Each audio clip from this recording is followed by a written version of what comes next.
Yo, what's good, everybody? Appreciate you guys checking in with my guys here on a Tuesday. We always hit you guys on Sundays, Tuesdays, or sometimes at any point in the middle of the week, man. But we on time and we on schedule today, man. We appreciate everybody rocking out with us. We're gonna let everybody kind of roll in, and we're gonna talk about some UDFAs. UDFAs today. We also have a player that has reported today to training camp, or I guess it's still, God, what is it? Is it in like mini camp? I think it's voluntary mini camp or voluntary workouts at this point. And so there was a player that was a little MIA before the draft. People panicked a little bit, and he reported. We're going to talk about that, but we're going to tap into our UDFAs a little bit. But we also need a little bit of help from the chat as well as it relates to some of the UDFAs. I've done some homework, not on all of them, but we're definitely going to get the chat involved. And we got our two segments of the start them, bench them, cut them. We're going to have fun with it. And so, but chat, I'm going to get you in just a second. But if you can, hit that like button, subscribe, turn those notifications so you do know when we go live. We would definitely appreciate it. But I'm here with my guys, Chris Tech Show Podcast, as well as the Severe Raider. I'm 805 Raider, Real Talk, Raider Nation. We appreciate all you guys, the chat popping in with us. But I definitely appreciate my guys rocking with me in the Raider War Room, man. Chris, what's happening, brother? How you doing? Man, I'm good, man. I'm good. Just got back to the crib, man. It's been a pretty good day, man. You know what I'm saying? Feeling refreshed. You know what I'm saying? Hey, it's like a new season. Love talking to my guys, man. It's like a new season, man. Draft is in the books, and now we know what this roster is going to look like, and now we all can argue who's going to start, who's going to creep up and be the sleeper this year. And so we'll kind of see how it rocks. And our defensive MVP, Devin White. Watch out now. What? That's how you start the show? That's how this is going to happen? Severe woke up. Hey, I got to make sure Severe woke, man. I got to make sure Severe woke up, man. Chris chose violence today. That's one hell of a way to start the show, man. So, hey, Severe, after that comment, how you feeling today? Man, I'm shocked. I'm flabbergasted. I wasn't ready for that one. At the drug test, Chris, after the show. Yeah, man, excited. Man, happy the draft is finally over. We kind of know the additions that the team has made. Ready to see how these guys look in these training camps and these mini camps, and kind of see how they can contribute. Hopefully to some wins this upcoming season.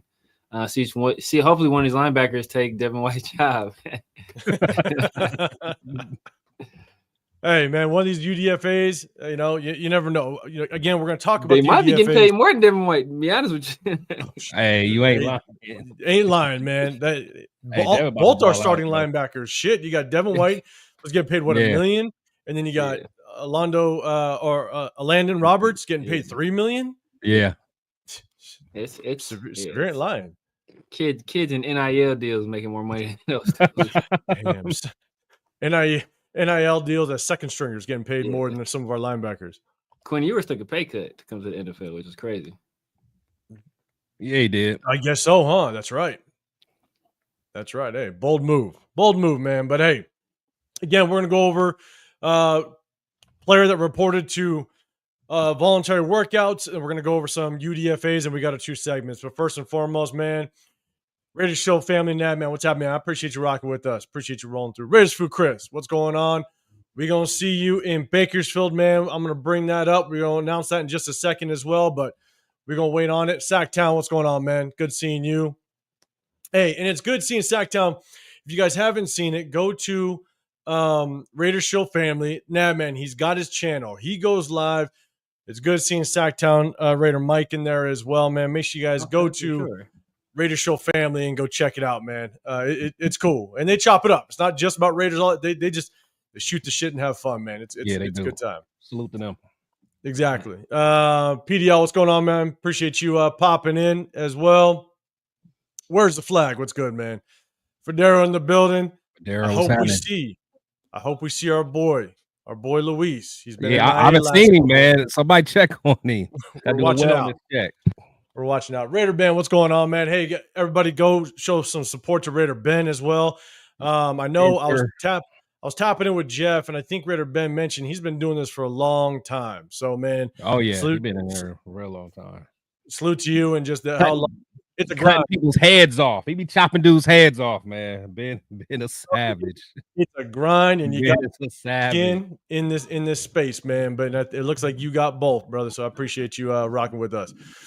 Raider Tim 81, what's happening, man? Artie G in the building. What's going on, brother? I appreciate you. And yes, guys, if I think I said it, but go make sure you guys go hit up Raider Ben and his channel. Raider Ben, let me know if it is Raider Ben. That is the name of your channel. If not, man, put it in the chat. Let everybody know what your channel is. Yeah, that's it. Yeah, it's I think Raider Ben Unfiltered or something. I don't know. He changed it a couple times, but yeah. Yeah, I just want to make sure. But make sure you guys go show some support with this Raider Nation content space, I guess you can call it. Little family, little community. Anthony Estrada, what's going on, man? Appreciate you rocking with us. Rick rocking the building as well. Good seeing you. Kevin Lurker, what's good, man? Dre in the building. What's happening, man? LV Gear, what's going on? Let's see. Aunt Six, what's going on, man? I see you pop on too a couple times with Afakasi. Make sure you guys go show some support to Aunt Six, man. Aunt Six is a savage too. He's a savage. I knew I'd pop in, and I think it was C.O. Moore. Man, I would just hear C.O. Moore in the first 15 seconds when you pop in. You know it's him. So. Yeah, you know it's him. I would just have my earbud in.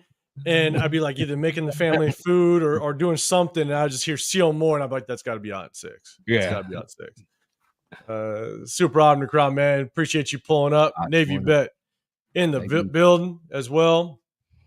Man, I just want to make sure I kind of don't want to miss anybody. Marcus, what's happening, man? Appreciate you. John Parker, what's good, man? What's happening? Appreciate you rocking with us. MGs as well in the building. MGs. Let's see. I know there's more. Huey P, what's happening, man? Appreciate you, man. Always tapping in with us.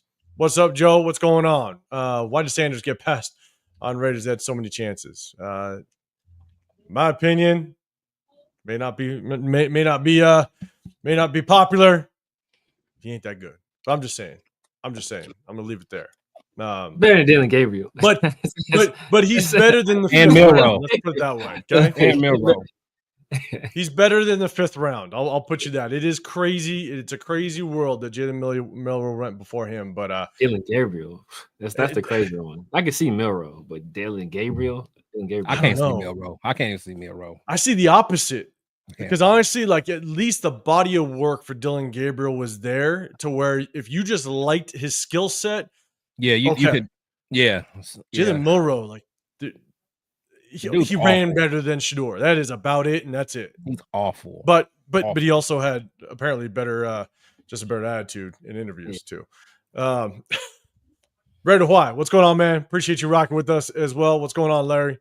Appreciate you rolling in. Desert Raider, what's happening? And we're gonna go Assassin's Creed. What's going on? Genslinger, what's happening, man? I always appreciate you popping in with us. Okay, I see Danny as well and Troy. I'm gonna get to everybody else. Gotta say what's up to LS as well as Coach. What's going on, guys?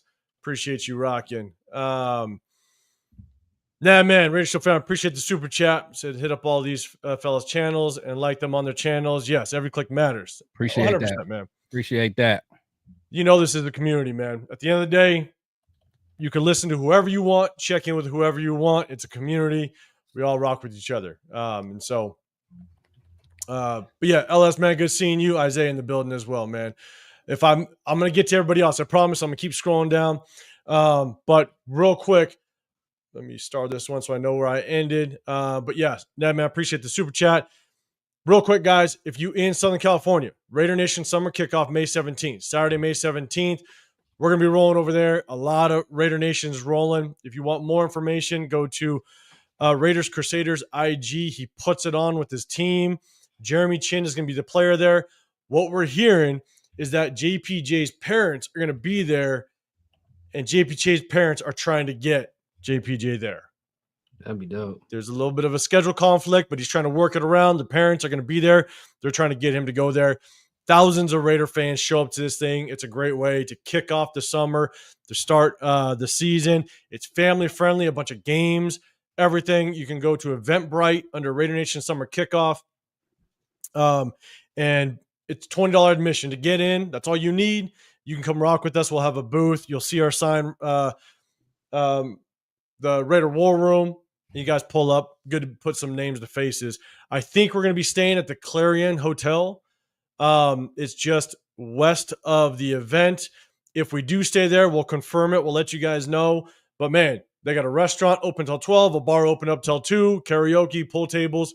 We're going to rock out over there after the event. So, but we'll confirm it as we get closer. But man, Raider Nation Summer Kickoff, if you guys can join, let us know in the chat. So this is what we're going to do. I'm going to make sure I kind of pull this up and we got everything. Make sure I say what's up to everybody else. Lake Show, what's going on, man? Appreciate you rolling in with us. Kenny, what's happening, man? G-Man 24, what's going on? Danny C in the building as well. Man, a lot of people rolling with us. I appreciate you guys, man. Make sure you guys hit that like button, subscribe, turn on those notifications. I got Chris, Protect the Show podcast, as well as the Severe Raider. I'm 805 Raider, Real Talk, Raider Nation. Appreciate you guys rocking with us. Alex M, appreciate you. And Jeff, what's happening, man? Make sure you guys go hit up Jeff's channel as well. Always hitting you guys with the lives consistently. So appreciate you, man, rocking with us. So we're going to get on the first topic. And then after this one, we'll get into our first segment of Stardom, Bench 'em, Cut 'em. Make sure you guys hit that sub button so you get included, just to show a little appreciation to our subscribers. We try to do a sub-only chat as much as we can, just to show our appreciation. So let's get into the first one. Good news. Good news on the Kolton Miller front. Standout left tackle shows up to voluntary workouts. All right. So he finally showed up. Obviously, there was a lot of speculation on what he wanted, some guaranteed money on his contract. He held out. I won't say he held out, right? It was voluntary training camp before. And so basically, the article goes on to say, after a strong NFL draft, the good vibes continue this week for the Las Vegas Raiders, as there was evidence that Kolton Miller is back attending team activities. And obviously, there's a photo. He's doing his thing. He's there. And so here's the first and foremost, and chat, I'm going to keep scrolling down. I apologize if I missed anybody, but let me know. Were you guys worried? Chat, let us know. Were you worried at all that Kolton Miller was not going to show up and was going to be a holdout? Let me know. Y'all, what's happening? I appreciate you. Chris, I'll throw it to you first, man. Any concern? Did you think that Kolton Miller was going to truly try to hold out to get that guaranteed money? Because that seems like the trend nowadays with a lot of these players. To be honest, man, Kolton always seemed like he wanted to always be a Raider. You know, he didn't seem like a person that wanted to, bounce around. But however, when you have representation, they're in the business of getting the best, opportunity, the best money for you. So, you never really know how that goes, but maybe he wanted to see how high we were going to get a tackle, or whatever, so maybe things kind of worked out in what he wanted. So but it's definitely good to have him back, because I did not want to have another issue going into camp, so we can keep everything as smooth as possible going into camp. I'm good. So that's just another piece that we don't have to worry about. So I'm good on my end. Yeah, I'm with you. That was one of the things that I was scared about, right? If Kolton Miller leaves and we still have a hole at the guard spot, we in trouble.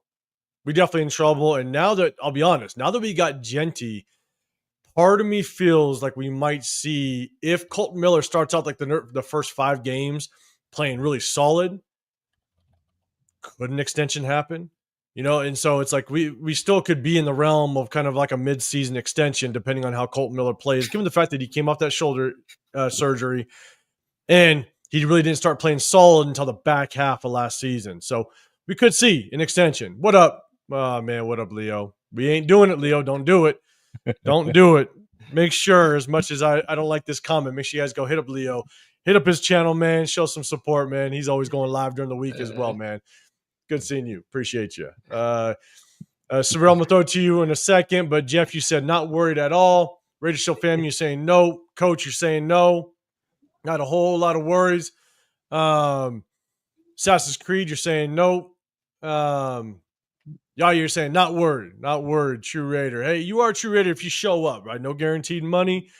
You just showing that you want to be there. And so, Leo, you're saying don't lie. Y'all thought Kolton was gone. Hey, not after we went Genty. I'll tell you right now. If we went left tackle, it might have been a little shaky, but LS is Charles Grant. Yeah, man, Charles Grant. That's Severe's guy. We got Yes, him. sir. Yes, sir. Racial family say he'll get his money. Not concerned to me. All right, let's see, Steve. No, I don't think. I don't think he did it last time. I don't know if that's to this or sorry, I might be a little mixed up. John Parker, what's up? Appreciate you tapping in with us. Yeah, he wanted to retire as a Raider. Man, I hope so. I really hope so. Is Leo. Yeah, Leo slander. I hear slandering me, man. this slander. Hey, Leo, he's a little homie like us, man. Hey, they're slandering me. I have video and photographic proof. Hey, 5'7" with all of us on step stools. That's what it is, man. I'm 5'7", man. This is Severe just towers go to walking DMV in. and get like the handicap plastic. Man, I think that is the one thing that everybody is surprised about, Severe. Because they see you on here, and as soon as they see you, I mean, I'm not gonna lie. When we did the draft last year, I walked in, I was just like, "Geez, bro, I did not expect. I did not expect. What are you? 6'4"? 6'4", yeah. Yeah, I didn't expect 6'4", bro. So now, chat. Now you know. You'll see Severe from a distance. And so, all right, man, Severe, were you concerned? What were your thoughts when Kolton Miller was I guess not reporting? I guess last week.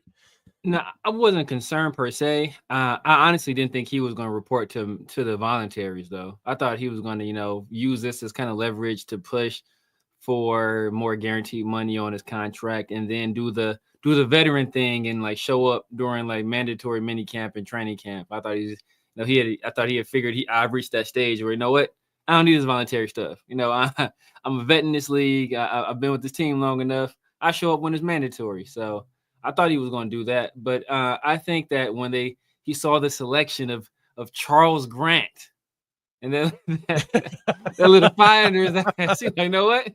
This guy's a monster. I better get to camp. Hey, look, the very next day, where is he at? He's in camp. Charles Grant, man, are already producing for the team. I told y'all.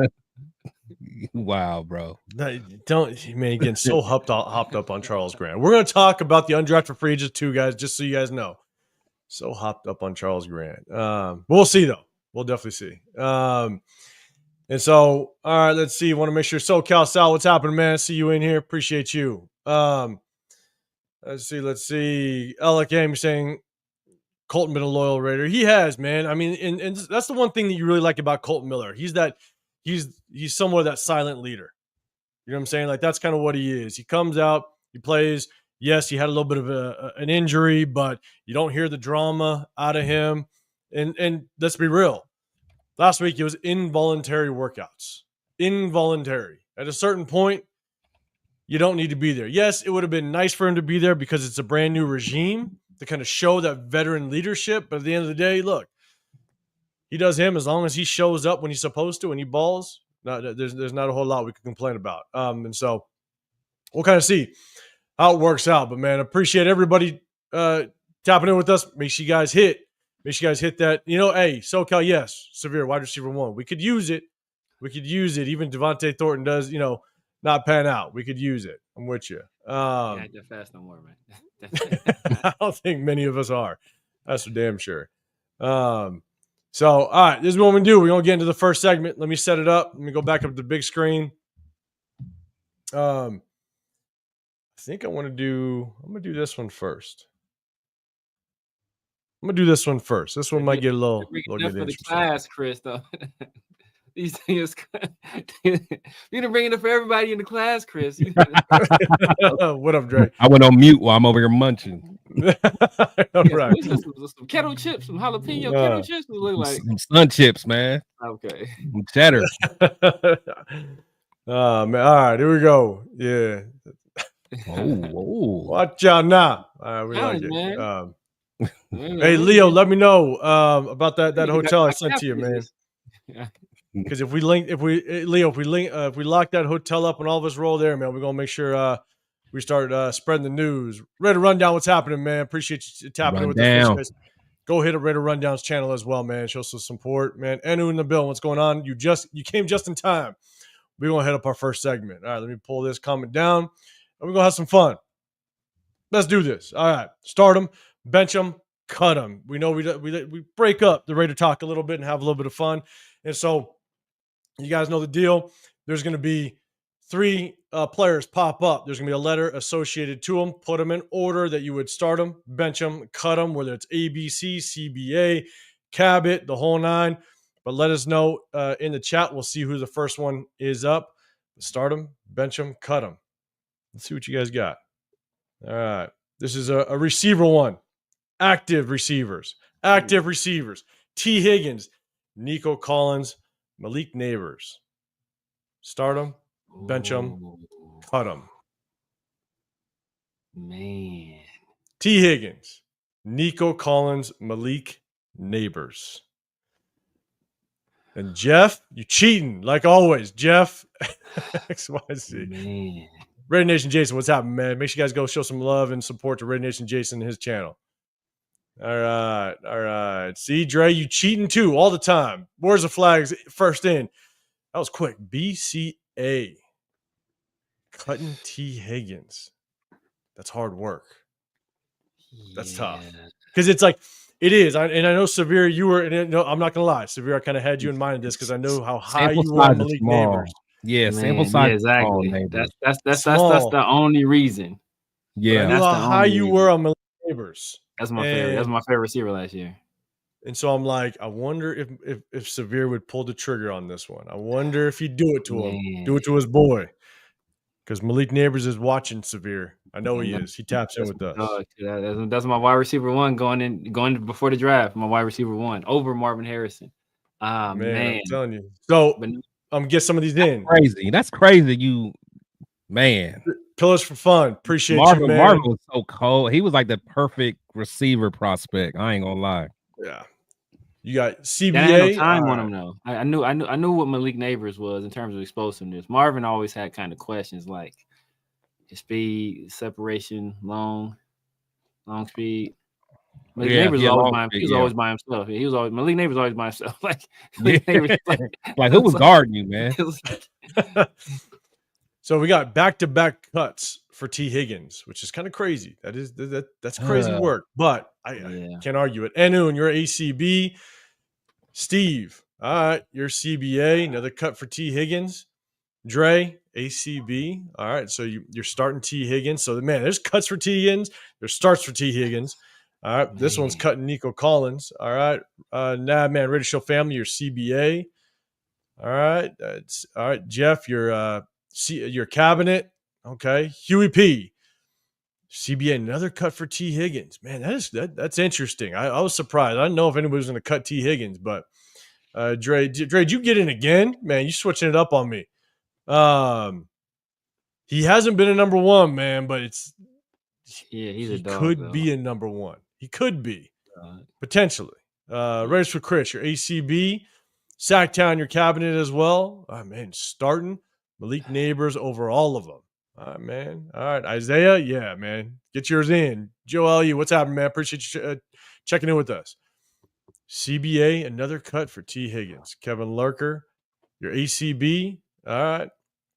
Man, it's funny, man. It's opposite ends. You either cutting T. Higgins or you're starting T. Higgins. Ain't no in between, man. Ain't no in between. Ain't no. LS switched it up on us. LS is in between. All right. Okay. Leo, your CBA. All right, man. All right. I try to make it tough. Where's the flag? I try to. Yeah, this is a tough one. All right. So I guess Severe. I don't know if you said it. What's yours, man? I'm going with you first this time. Oh man. No, man. I was caught. I was stuck between a rock and a hard place. On this one. Whether I want to make a guy number one or make him a cut. But you know what? It's my dog, so I'm going to make him number one. I'm going CBA. Sticking with them. Going CBA, man. He's either going to be cut or he's going to be starting. It ain't no in between with Malik. He either cut or he's starting. Nico was always CBA. going Nico's either going to be benched or starting. T Higgins, he ain't never been number one, so it's hard for me to go with him. But yeah, Malik, everybody talked about what Brock did last year. Remember, going into technically week 18, but our week 17 game, Brock had to catch Malik Neighbors in terms of yardage to break that rookie record. And Malik Neighbors played 2 less games than Brock Bowers with arguably worse quarterbacks. So, that's what he was doing. So, and really nobody talked about it at all. Nobody talked about it at all. It was one point, it was one stat where I forgot who the quarterback was. I think it was Daniel Jones. I think his quarterback rating throwing to Malik Neighbors was 115 to throwing to everybody else. It was a 60. It was crazy. Something passer rating. It was something crazy. Something crazy. Anytime you threw it, Drew Lock too. It was successful. Drew Lock anywhere else, it was unsuccessful. So he was doing that with possibly the worst collection of quarterbacks in the NFL. So I think he's he's special. I think he's special. I think he's only going to get better. I'm with you, man. Chris, I'm going to get to you in just a second. But let me get the rest of these in. Anthony, your ACB. Assassins, your CBA. All right, let's go. A cut for T. Higgins. Isaiah, you're like, maybe I'm going to go CBA. All right. Marcus. All right, CBA again. All right, back to back. CBA's Troy, your BCA. All right, a cut for T. Higgins. Starting Nico Collins, man. You can't hate on that. That's for damn sure. I almost did. It's hard not to, man. Nico, because he's only been 4 years in the league, I think, and it just took him to get CJ Stroud for him to all of a sudden just see exactly what he's got in ball. But he had the injuries last year. Yeah. It looks like it just seems like all those Houston receivers go through injuries. MG's your BCA, Raider High, your cabinet. All right, CAB. Ooh, cutting Nico. Alec M, your cabinet as well. John Parker. Who you cutting, man? Who you cutting? You got that much hate for T. Higgins not coming here? I just don't want to put it on the screen. Larry, what's happening? All right, your ACB. Let's go. Hugh, you're saying Nico Collins single-handedly changed tech.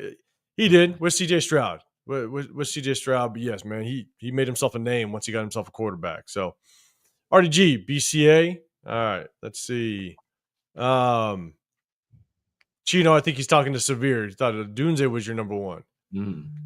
John Parker, BC. Okay, switch it up. BCA. All right, good.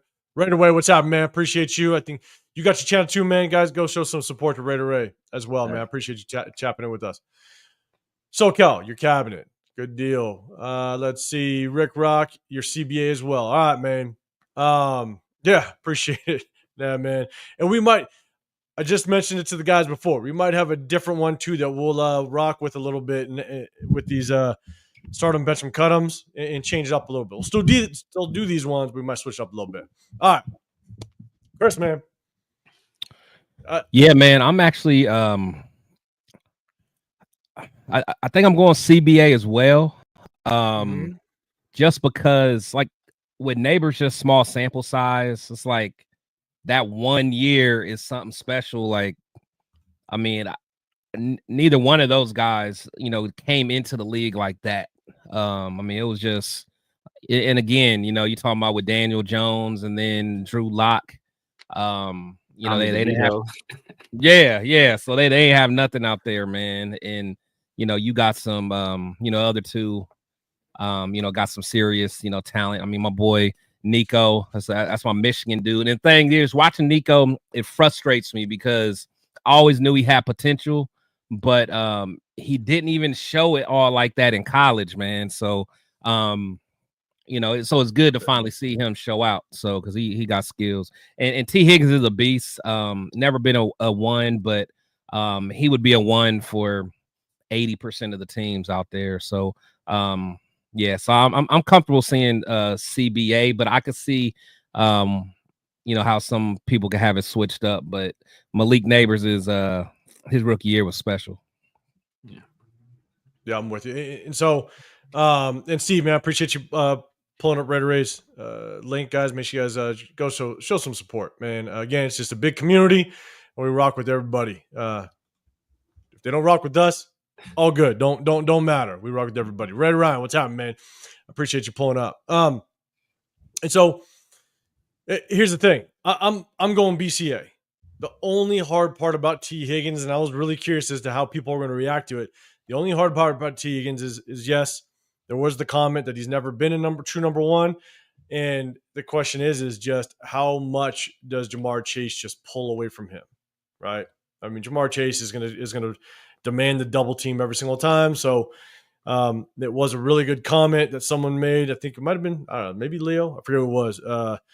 That said, T. Higgins has never been a number one, and Jamar Chase, man, he demands all the attention. So I'm going B. I got to start Nico Collins, man. I think he's just an absolute baller. That kid, he really showed what he could do once he had a true number one. And even when there were some injuries to other players, he still produced, even before Tank Dell got there. And so, yeah, I'm going BCA. That's my run on this one.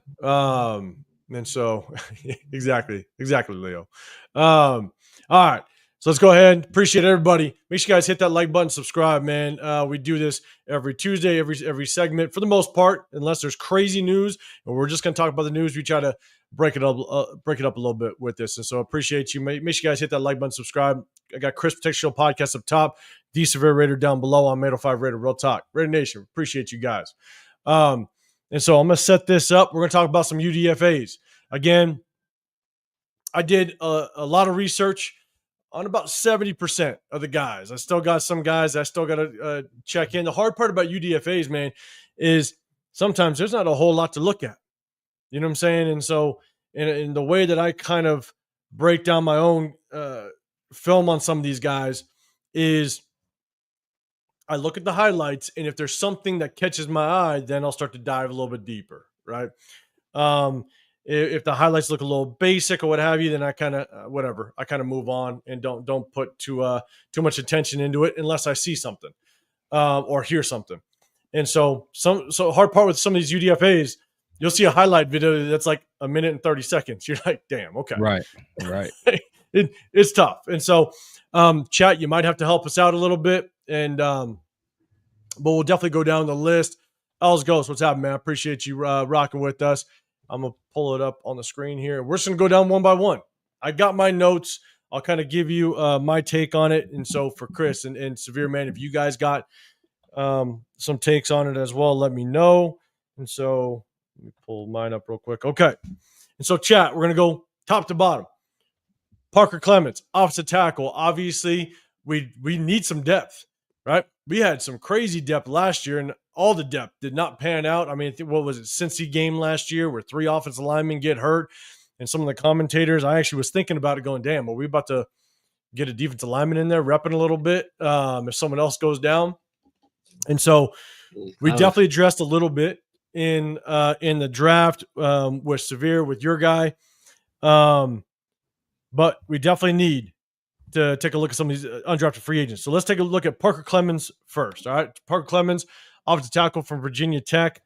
Not sure if you guys have looked at him at all. Chat, let me know. He's 6'7", 300 pounds. Tall boy. I mean, the moment you pick up the film, you can see he's a big human being. Yeah. The quick notes I got on him is as big as he is, he's only 300 pounds, so he doesn't have a whole lot of weight to him. He has almost zero push in the run game. You look at him, and he's got a lot of size when you're watching the film, and man, it's just like he's got zero push. You would expect him to kind of get guys off their mark. You'd expect him to kind of hopefully push some guys into the second level. I didn't see any of it, which is really tough. So I just don't know how strong he is. He looks like he's got a better pass pro than anything. I mean, him being able to kind of get into his kick steps and kind of anchor himself a little bit, he does a better job. And so we'll see. You know, Cheeto Lines, Leo, you're basically saying another Dalton Wagner, possibly. Now Dalton Wagner was a people mover. Yeah, he was big. Dalton Wagner was a people mover. He was. He was a mean SOB. Now Wagner didn't have no feet though. Exactly. Zero. Yeah, no fee. Exactly. That's Wagner's fee. You combine Dalton Wagner and Parker Clement. Oh, you got you something. You get you a Hall of Famer. Exactly. So let's do this. I'll throw it to any guys. Any comments on Parker Clements and chat? Let us know too. I'll bring it up. Yeah, the same. From when I saw, same thing. Looked like he has pretty good awareness out there. They said not physically that strong, as you said. Only 300 pounds at 6'7". It's kind of on a smaller side, on a slight side. But he's a guy that good feet, especially in pass pro. In the pass heavy scheme, I think he'll do well. Not that good of a push in the run game. Moved pretty well for a guy his size too. So that could potentially be something that you look at a guy with that kind of height, that kind of that potential to add more weight, but hopefully keep some athleticism. You might be able to develop him into something. I don't know how long his arms though. I didn't really see him have any issues with guys getting up in his chest. He did have problems with pad level, but like he's 6'7", so 6'7". That might be expected. But yeah, I don't know how long his arms are though. Yeah, Chris, anything on Parker Clements? Yeah, I mean, you guys pretty much hit it on the head. I mean, I think it's a guy that's gonna be okay with on the pass pro side. Where there has been questions about his run block, but to be honest, that's kind of the same. What we heard about Glaze last year. A guy that that's good, has good feet, but can struggle. So maybe getting him in with the NFL strength and conditioning program, we might see something a little bit more from him. I did see that he didn't really give up all that many sacks, just from what I saw. So yeah, it'll be interesting to see. He's just another big body that can compete in camp. So we'll see what happens.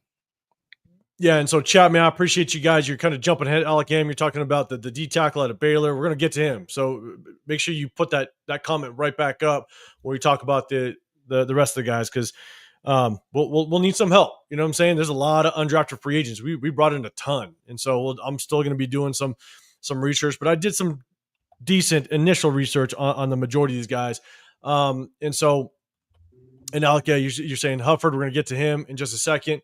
So let's do this. Jensling, you're saying block for Michelle Tootin. Yes, he did. Better numbers in 23 and 24. Arm length is 33 inches. Got it, man. Appreciate that. Not horrible. Not the best. It's not horrible.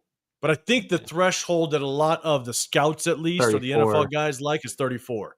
Yeah. And so let's move down to Ellis goes, okay, pad level a little high, better as a pass blocker. Yeah, that's kind of what I saw. I think he's got to be a little bit stronger in the run game, especially at 6'7". Severe, to your point, you could put on a little weight. Chris, I think you said put on some strength, and maybe we can get at least a backup, rotational piece to fight for this roster spot. So let's next up. Deuce will come out his fanny pack or whatever he's using,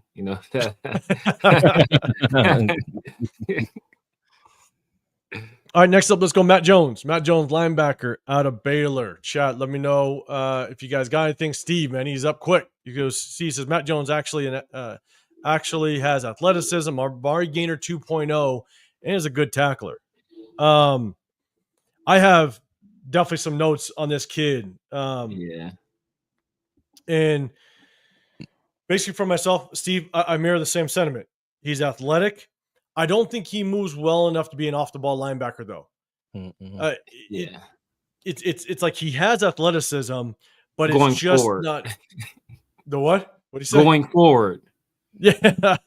But yeah, just sideline to sideline. It almost seems like he's almost a step behind. So I just don't know if he's going to be a good off-the-ball linebacker. What's funny is in my notes, I actually see him converting to an edge rusher. He's 6'4", 246 pounds. You got guys that are like Josh Sweat. Josh Sweat, 6'4", 245 pounds. Mm-hmm. There was a couple times where they showed him coming off the edge real hard. Tyler Brayton. I smell Tyler Brayton. And I'm like, don't be surprised. Don't be surprised. 2.0. If you see him as potentially converting as an edge and trying to play off the edge a little bit, because I don't know if he's got that athleticism to be that true sideline to sideline linebacker. He could surprise us, but I see him actually more of a converting to an edge, man. Chris, I'll go to you first. Anything on him? Yeah. So when I kind of looked at him, I'm looking at a guy that, I mean, he seems to be like a sure tackler. That's one thing that kind of popped out. Seems to be, a guy with instincts. Just kind of when I was looking into him, he has like that work ethic, leadership, stuff like that. But one thing I noticed that, like you're talking about making him a end. It seemed like he has trouble getting off blocks. That was one of the first things I kind of noticed was, once guys get their hands on him, just getting off blocks. I don't know if DN would be, but I mean, maybe if he got strong and kind of work on his hands. But the only thing I would say about that is in my opinion, I think there's a very distinct difference between getting off blocks as a linebacker versus trying to attack a tackle with an arsenal of one or two moves. And so, trying to take on a linebacker or trying to take on a guard or a tackle coming at you, and now you got to basically shock them, freeze them, and then you're trying to locate the ball carrier. Shedding blocks as a linebacker versus an edge rusher, I think, are two different things. That's why I think you could probably do it at an edge. It's possible. Yeah, I mean, honestly, we'll see. But yeah, I do think just his athletic ability, being able to any kind of man coverage or anything like that, he would have to work on. But we'll see. Probably a guy that could potentially maybe do some special teams. To be honest, he kind of reminds me of a Tommy Eichenberg. So so I don't know. Yeah. Oh man, Tommy Eichenberg. That's tough work. We'll see if he actually makes it then. At that point, I think real quick, where'd it go? Severe. Jeff wanted to point out. You see where Xavier Truss went? No, I didn't see where you guys know where he went. I don't know where he went. Yeah, Xavier Truss. Jeff, let us know. I didn't see it. I saw my boy Willie went to the Rams after that, man. Man. Watch him do something. I'm looking at free. I went to Denver. That's why. I went to Denver. Xavier Truss went to Denver. Racial family man, 6'4", 250, quick. But he is a great tackler. Once he gets there, he does. Once he gets there, he can take those guys down. Let's see. Alec M saying Jones high motor and Max like attitude. I got you. Raiders Allegiance, what's happening, man? Appreciate you checking in with us. Make sure you guys go show some support. Raider Allegiance and his channel, and Raider Vision as well. VIZION, man. A fire website. And so Jones Fitzmore is an inside linebacker. He possibly could. Remember, I think the one thing we got to just keep in mind, these undrafted free agents, man, who knows what will happen with these guys. Right. They might try undrafted free agents, right? Let's do this. And it's actually a comment on the very last guy on this list. Could be a hell of a special teams guy, Matt Jones. Let's put it that way.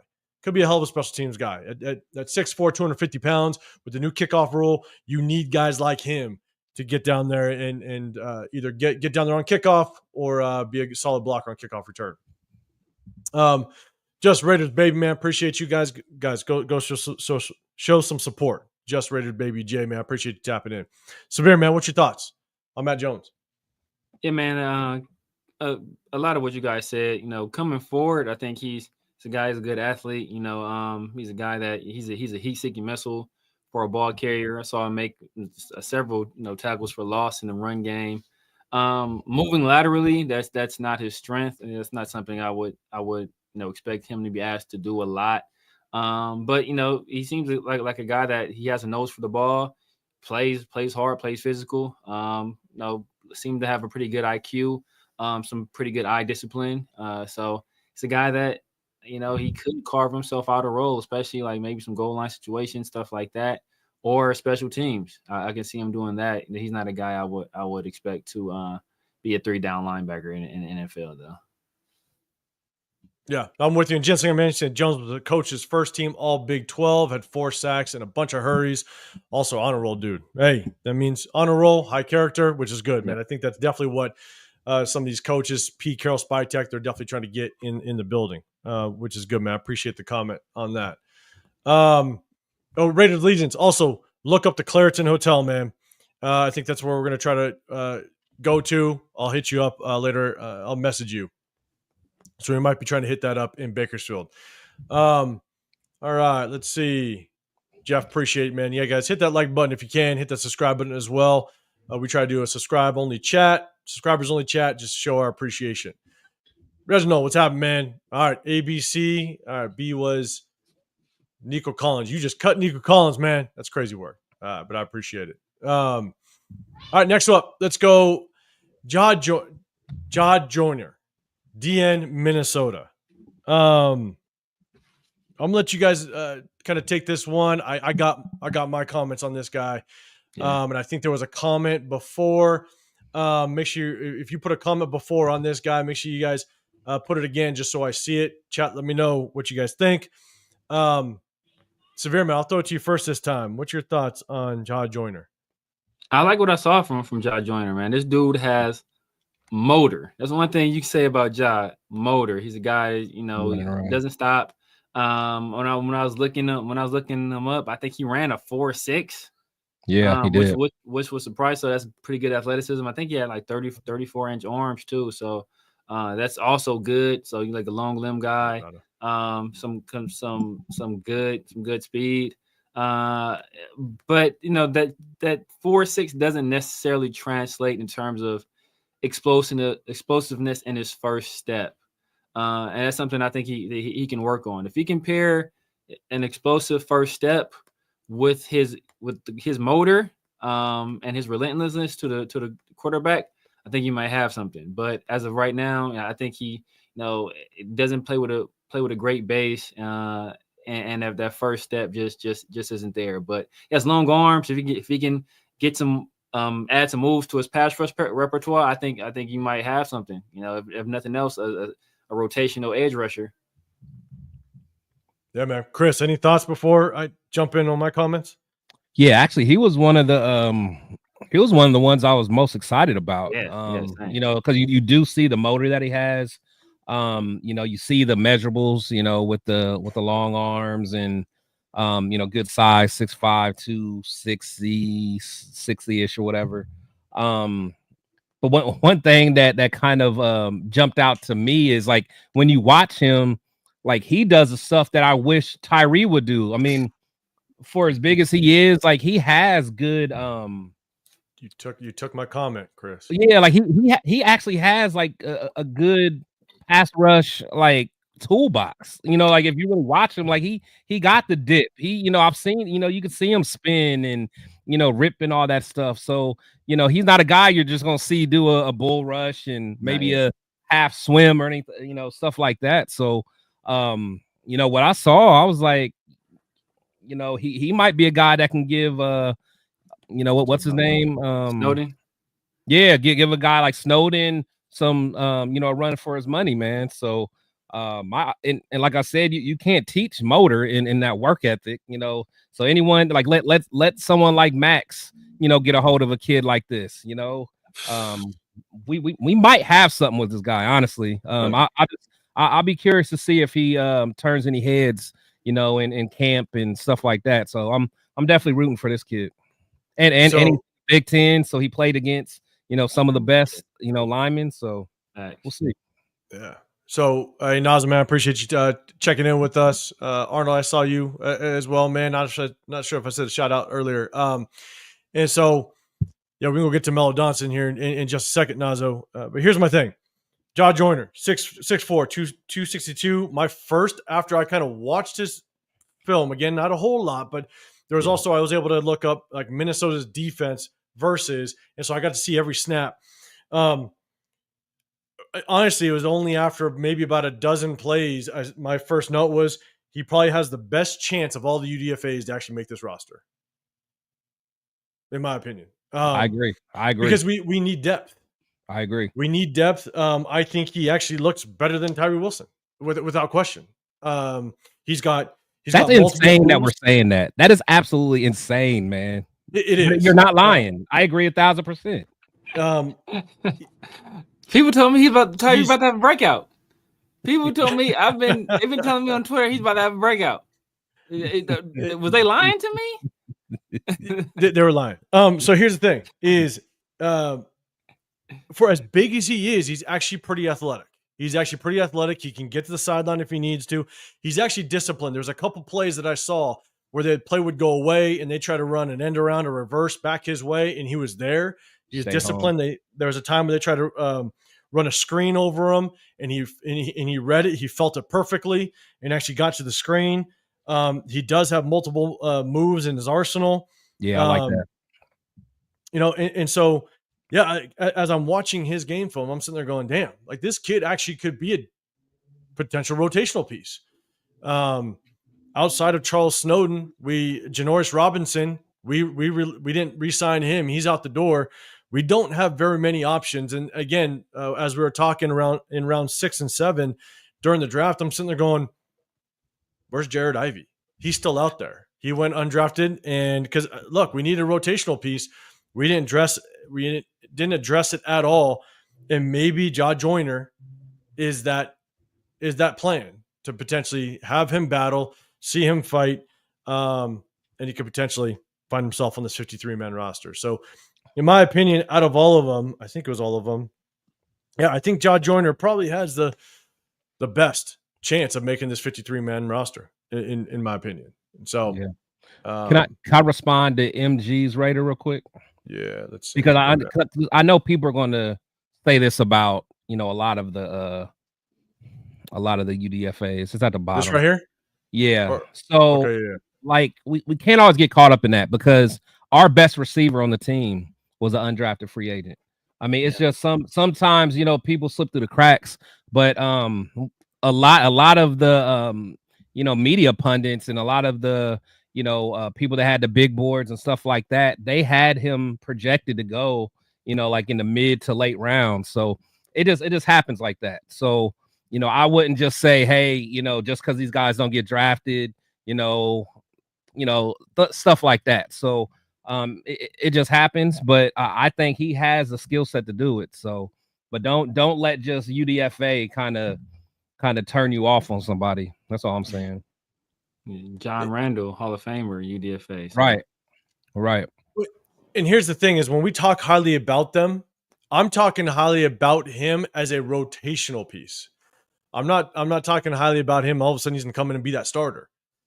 People can't surprise us without question. Chris, you just said it, and Severe, you just said it. There are undrafted free agents that will surprise people and turn into quality starters. Like Snowden. Snowden wasn't drafted, right? Yeah, and he gave us some good reps, man. So there's a ton of people that are high on Amari Gaynor. People still want to see what Amari Gaynor can do. I liked Amari Gaynor last year as an undrafted free agent. Thing is that he found himself a roster spot due to some injuries and Severe's guy, Tom Eichenberg, he wasn't too healthy, so they had to call up some people. But at the end of the day, when we talk highly about these guys, it's in potentially just them being rotational pieces. But you also have to understand there's also sometimes where guys drop because there's so much talent in the draft. And there's a lot of availability or roster positions that teams prioritize some of these positions that a lot of guys go, and some guys just fall to undrafted free agents. So you can find some gems. Donald Penn? That's for sure. Donald Penn, undrafted guy. Donald Penn. Was he? Yeah. Yeah. Penn was best right tackle we had in a long time. Appreciate it, Lito. That's why my wife yells at me all the time, and my kids. Genslinger, man, you're saying 34-inch arms, wingspan 82, a 4.6 40, another All-American team guy, all academic team guy, man. That's awesome. Gun, high quality, high caliber, and character guys. And so let's see, just want to make sure. Let's see, Naza, we went over Parker Clements. Yeah, another one who can work out well for guard. He possibly could push down to guard. Maybe, you're right. Troy, you're saying Joyner's strong and very good pass, good pass and good pass. I'm guessing good pass rusher and good against the run. Yeah, he's got a pretty good skill set, man. I can't deny that. That's for sure. He has that go-to move, like a little slap move he was doing. So I'm a few times. Like the Caleb Levon Chason slap move. The jumping slap. That's what that's what Caleb Levon was, that jump slap. Yeah. He had that. Hey, he used to kill that though. He would smooth. Yeah. And so this is actually a pretty good segue, because next on that list is Jared Hufford. And the one thing I'll say about him, honestly, is he started 47 games in his college career. Started 47 games, and he started both tackle positions. He started guards, started at guard at times. And I'm going to scroll down real quick. Christopher Raiders got, hey, appreciate the membership. I think your membership to Chris's channel, man. Appreciate that. Appreciate you, Chris, man. Appreciate you. Make sure you guys go hit up Christopher Raiders' channel as well, man. Always on with Jeff, and he does his own thing too, man. Make sure you guys go hit him up. If you guys don't mind, I'm gonna jump in because, man, as I'm watching this kid, right, the first thing that he started 47 games, multiple positions. He looks feisty as hell on the offensive line. He looks like he's gonna fire out and he's gonna want to put you on your back. That's what I loved out of him.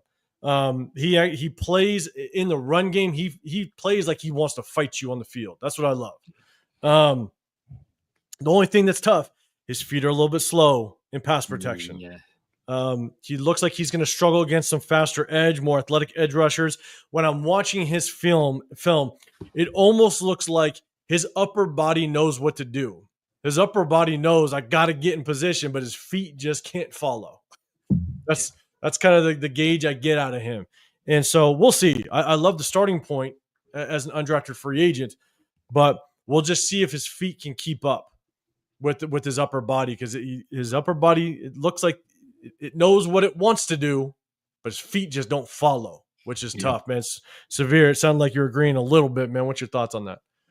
Yeah, it lacks athleticism. Doesn't have the quickness of foot to really deal with the pass rushers. Like, ideally with a guy like that, you kind of want to move him inside, but Chip Kelly likes to run a lot of pin and pull. So, will he be able to make it to that second level, when needed on those blocks? I don't know if he has the quickness of foot to do that. But he plays with, like, he understands his limitations. This is one thing you can tell about him. He's an intelligent player. He understands his limitations, kind of knows what his strengths and weaknesses are, and he plays to them, So that's I think that's part of the reason why he plays so aggressively, because he knows, like, you know what? I'm not the fastest. I'm not the quick. I'm not the most athletic. But what I can beat you with is my aggression. And when he gets his hands on you, he's pretty good at finishing blocks. But yeah, in terms of a guy that's going to be a puller or a guy that's going to be able to deal with speed rushers, I think he is going to struggle there. Yeah, man. Chris, any thoughts on Gerard Hufford?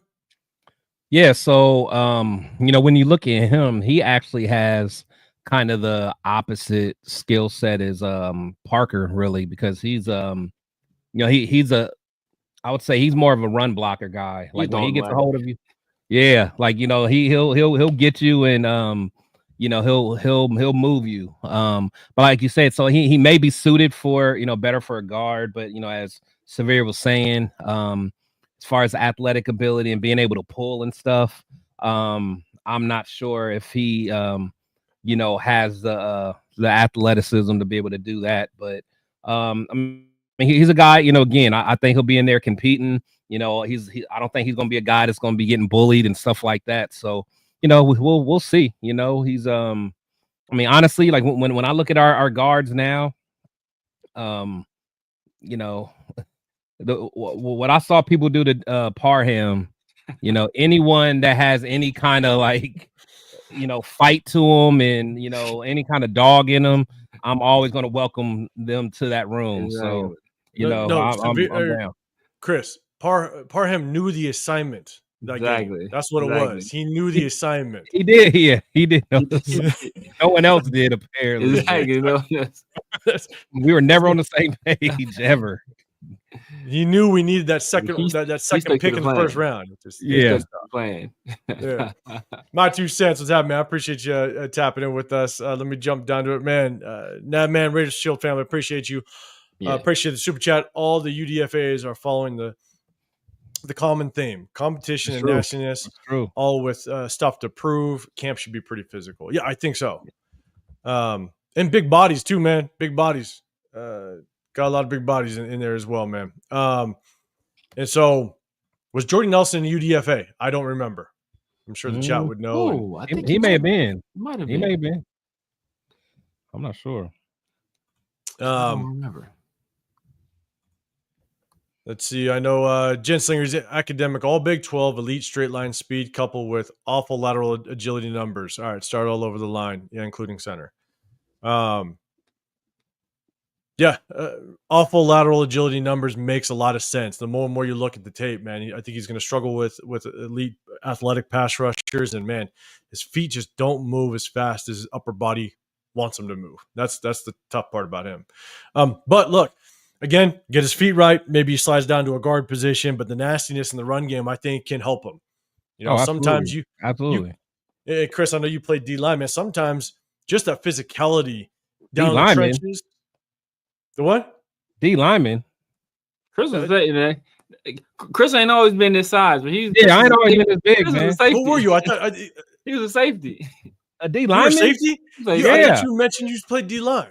No. I thought you played D, or maybe I was just hearing you saying you played D2 or something. You played defense. Yeah, I played D2.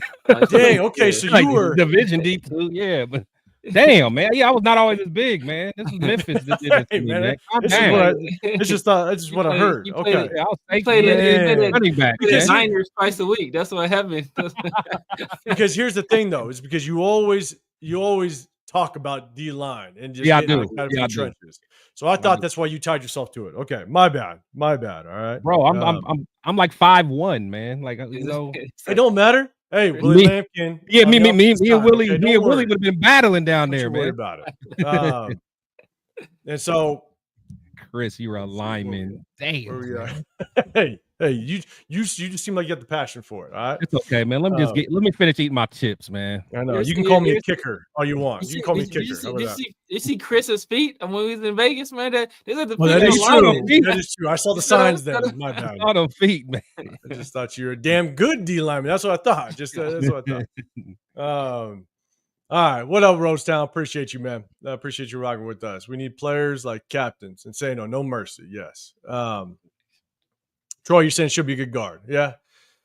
They can move around. And that's the good thing about a lot of these offensive linemen. They have a lot of versatility, which is good. They all played multiple positions on the offensive line, especially Drew Hufford playing everywhere. And so, all right, let's do this next up. And I know we got some people definitely excited about this. Next up, Mello Dotson. We ain't done the great Carter Runyon. Oh man, I didn't even. Yeah, my bad. My bad. It's because I have his name here and I put NA because I didn't really look him up. You know, I actually did. I couldn't find a lot on him when I was trying to find him. No, I was just kind of looking at his highlights. I mean, he's more of a receiving type tight end. Yeah, he gets busy. I mean, I don't know that's what I'll say. I don't know what conference Tolson's in. You know, maybe they play William and Mary. Who knows? Probably. But for like real talk, like I actually kind of like what I saw. So I wouldn't mind seeing, you know, what he does against better competition. But I mean, the kid can move. He gets open. He was, you know, splitting the seams. I'm actually curious to see what happened. But honestly, can you see Chip Kelly, you know, keeping a lot of tight ends though? Probably not. Yeah, that's what I was thinking. But I mean, who else do we got though? We got three. Who's the other one? Because we got Mayor Bowers and Fotheringham Justin Shorter. Do we got Fotheringham? Yeah, I don't know if we kept Fotheringham. I feel like I wanted us to keep Fotheringham. It seemed like they kept another one, so I don't know. Who's the guy we had that we picked up from the Bears that we got rid of? Oh, the real tall. What the dude? Huh? Was that Fotheringham, the receiving one? No, I think that was my guy. Gentry? No, It was No. it picked him up from the Bears. Damn, what's the guy's name? He was a good receiver. I thought he was gonna be something, but for Carter Runyon, I mean, I kind of saw the same thing as Chris saw. His athletic guy, receiving tight end, looked like he had some juice to him, like in terms of speed. Yeah. Looked like he can like be a kind of a jump ball guy as well. Yeah. I just looked up the Towson is the Coastal Athletic Conference, so dudes ain't playing nobody. They play Youngstown State and Norfolk State. Hey, salute to Youngstown State though. There's some beasts that come from there. There's some beasts. And Bryant. I don't know these schools. So yeah. So I like you said, it's just a matter of like look like he was pretty smooth as a mover too in terms of his routes, all that stuff. Like right, that's what I'm saying. That's what I'm saying. It looked like he was pretty athletic. But he's going to be strictly receiving tight ends. He doesn't look like a guy that's going to be offer you anything in terms of blocking or nothing like that. But the receiving tight end. Who's the dude we had, man? We picked him up from the Bears and he left. I can't remember his name, man. Dang. You're talking about tight end that got playing time last year? No, not. I think we let him go last year. Who got playing time before that? Because there was Fotheringham that was touted as he could have been a damn good pass catcher. Yeah, he was the one that would. I know Fotheringham was the one that would play Travis Kelce on a scout team, right? Yeah. It was the guy before him. I thought it was the guy before him. Dang, what's the name? Yeah, I don't know. All of our tight ends last year, Brock Bowers. He had long hair. There's Harrison Bryant. Not Harrison. There was Cole Fotheringham, Justin Shorter. Not Justin Shorter. He black. Samuel Shanker? Wasn't Harrison not Bryant. Shanker. Not Shanker? I don't know, man. I'm out with all the other tight ends. Maybe it was Fotheringham. Not OJ Howard. He was a bum. I mean, he was with Alabama. I know OJ Howard. He was supposed to be a dog, but he just never panned out. Hey, what's my man's name? I'm gonna look it up. I don't know. My guy's name, but yeah, this guy's another one, but I can't think of his name. But I mean, strictly receiving threat. But hey, if he proves valuable, like those are the kind of guys Chip Kelly likes. Like he likes those guys that are movers that can kind of like create some separation as like F guys or like a move Y guy. So I'm talking about my guy Jesper Horsted. Oh, okay. Oh yeah, damn. I know. Yeah, I forgot about him. That one. There's a reason why we forgot about him. So yeah, I don't know about that. That dude I thought he was gonna be. He had some juice. Just first they can move. He was fast. I think he was a former receiver. I want to say, but we ended up letting him go. But that's the guy I was talking about. Okay, Chris. Any more thoughts on Hudson or the draw? Runyon. Yeah, no, nothing more than what I said. I'd be interested to see if he's a guy that can, to show what he can do in camp and stuff like that. So, we'll see. So next up, got Mello Dotson, corner, Kansas, 6'1", 190, a guy that I think a lot of us thought he was going to get drafted. Yeah, I liked him in the later rounds. I was actually surprised he didn't get drafted. The one thing I think the biggest knock on him was probably just his 40 time. Yeah. His 40 time, I think you ran damn near in the 4.6s, and so you ran yourself right out of getting drafted at that point. But man, if you look at his tape, he's got the ability to close on the football. He does a really good job, even with the lack of speed. He's able to actually stay on the hip of receivers. Yeah. His closing speed does not show 4.6, which is very interesting. At all.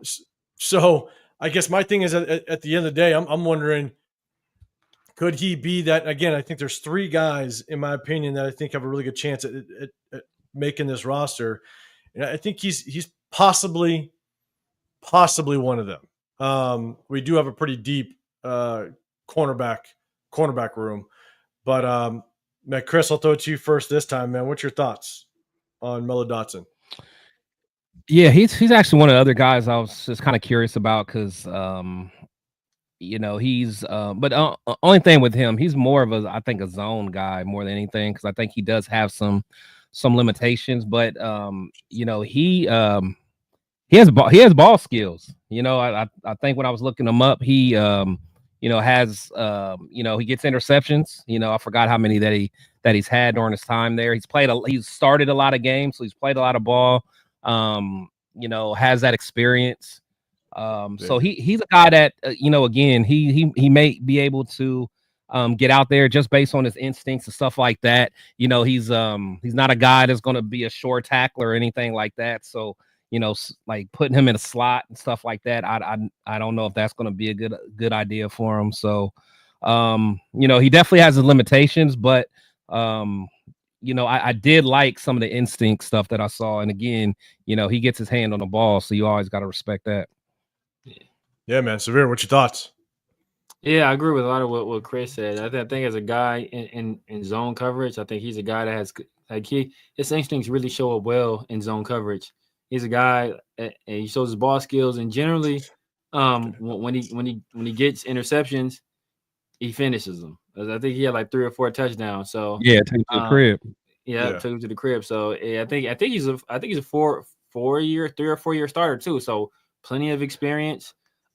Kansas, you know, a lot of people said they had, if not the best, one of the best corner tandems in all of college football last year with him and Kobe. So he's a guy that has lots of experience, some good ball protection, solid instincts in zone coverage. Not you know, as you kind of said, not exceptionally fast. But and I don't know how well he tracks the ball when he has to kind of, you know, look over shoulder. But if he's keeping stuff in front of him, which, you know, we run like a lot of cover 3, I think he's a guy that can I think he can do some things.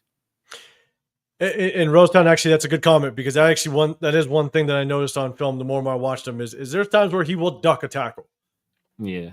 He basically dives and he just barely clips the guy. Ankle biting. And he basically got lucky. So, Rosetown, that is a very good point, because that is something I definitely saw in film. Is he ducks, and that's the thing, is that's tough. That is not a Pete Carroll guy. So appreciate you pulling that comment up. Troy goes, his best game was against Colorado. Let's see. Hudson Clark. All right. I mean, that's the next guy up. Hudson Clark, good player. I like him. We'll get to that in just a second. LS, we need a segment on Tommy. We'll see. We'll see what I can pull up. Touchdown, Tommy.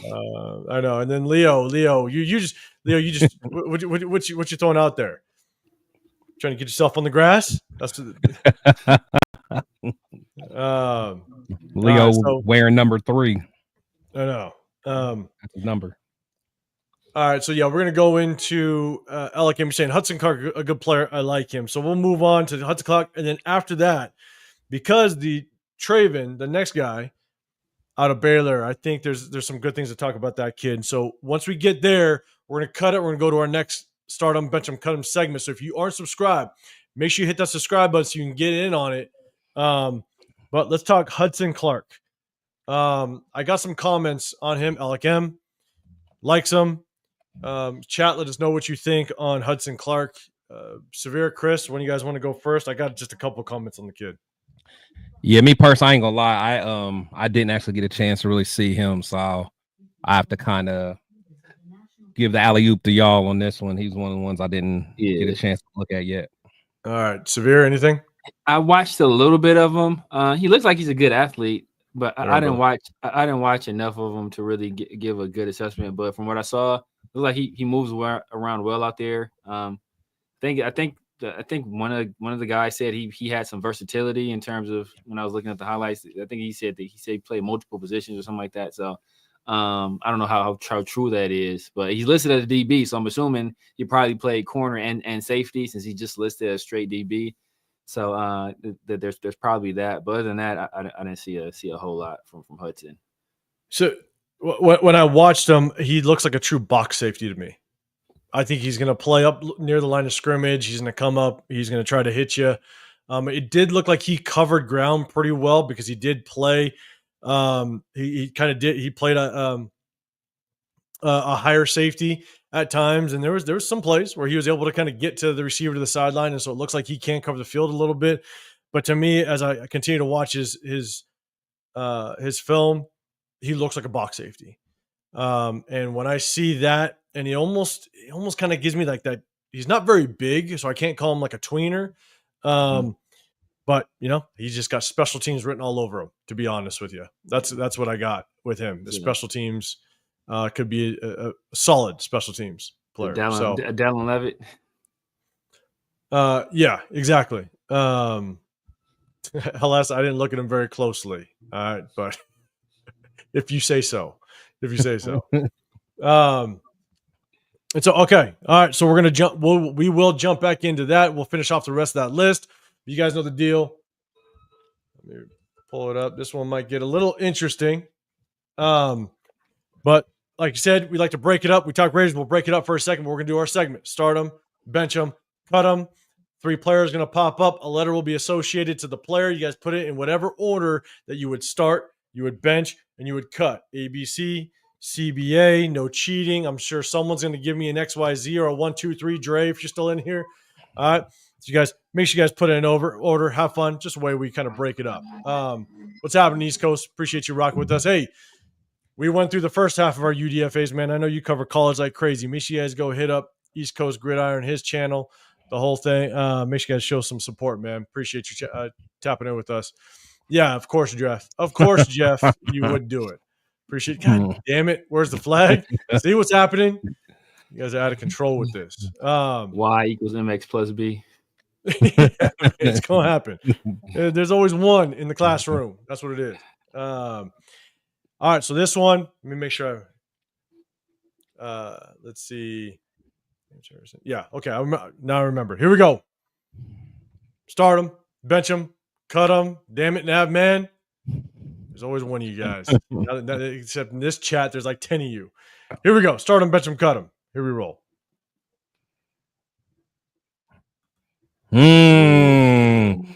He sizzled. That was my guy. Man. He sizzled was my guy. There it is.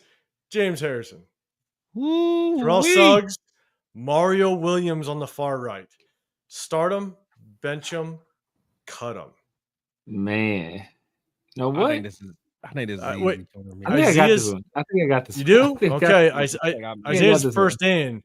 You got BAC. BA cutting Mario Williams. Starting Terrell Suggs. All right. Let's see.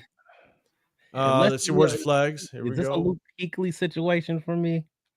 Maybe. East Coast, you're BAC as well. A lot of BACs. Okay. Oh, man. Yeah. Oh, shit. Yeah. SoCal, BAC.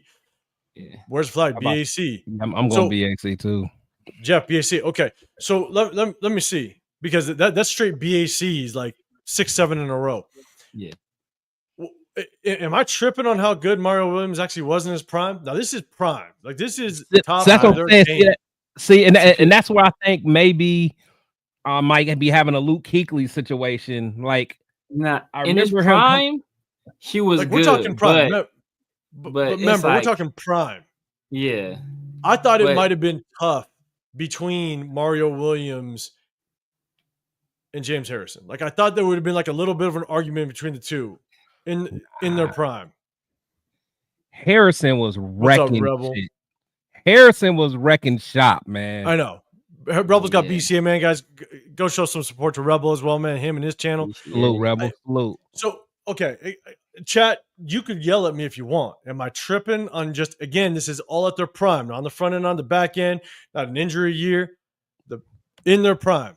Am I tripping that Mario Williams was actually like maybe not as good as I think he was? I think people don't remember it. Because it was so short. Yeah, because you got to think, Harrison and Suggs played well for a long time. Both of them played good ball for a long time. So it's because I even had to remember who was he there with. Who was he there with? Was he there with Clowney? And he wasn't there with JJ. I don't think he was there with Clowney. I don't think so. He was before that. He was taken before. Yeah, he was taken before Reggie. That draft. He was the first pick that draft over Reggie. Oh, yeah, that surprised everybody. Surprised everybody. Because Reggie wanted more money, I think. I'm going to get to LS's comment in a second. Man. Yeah. And I think Leah. Yeah, I thought he was there with JJ. Look, Severe, let us know. I gotta go ABC, bro. I gotta go ABC, man. ABC. I gotta go ABC? ABC, man. James Harris, bro. James Harrison was James Harrison was. There's not a more intimidating player in the NFL than James Harrison. Intimidating, you're right. Well, yeah. 100%. And I'm gonna. That's a different question. Now that's a different question. Terrell, but James Harrison has some talent. Sizzle was fire, bro. Well, and I'm gonna skip the line real quick because LS, it's a good comment. BCA, but I'm running for my life after I cut Harrison because LS just cut Harrison. I'm not doing it, man. I'm not doing it. James Harrison was just for my life. See my kids again. He was a monster, man. He was a monster. No, he was undrafted.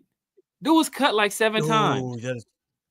He was cut like 7 times by the Steelers. Like they would sign him to the practice squad and they cut him like a bunch of times. And then he finally got his chance and he instantly started balling. Leo says I'm tripping. All right. I'm he instantly started balling. So he definitely was a dog. T-Sizzle was a dog. Arizona State, with the Ravens, and he played well for the Cardinals too. But James Harrison is just that dude was just, I don't know, bro. So here's the thing. It looks like there's just a little bit of, a lot of BACs. You got the 5. What's up, man? Appreciate you rocking with us. You got ABC. All right, Kevin Lurker. Just went BAC. All right, you're starting Terrell Suggs. BAC. My 2. Right, it's BAC. A lot of BACs. Most people. Joseph. You know what though? Like, at least appreciate you. Made me feel good at least by putting the man up there. Shout out to Daniel Kim. Yeah, you put B and A together, then you put C to the side. I like his. Man, I like his. But look, one great. James Harrison is the one gorilla. James Harrison, he is the one gorilla. In the squad, it's just A. Like, you ain't worry about it. It's straight A. I gotta see him box Chad first. See him box Chad. Oh shit! Did you see that clip when Chad was I was acting like you won that smoke, but it ain't going to happen. Chad do not want those problems, bro. No, does not want those problems. Does not want those problems, man.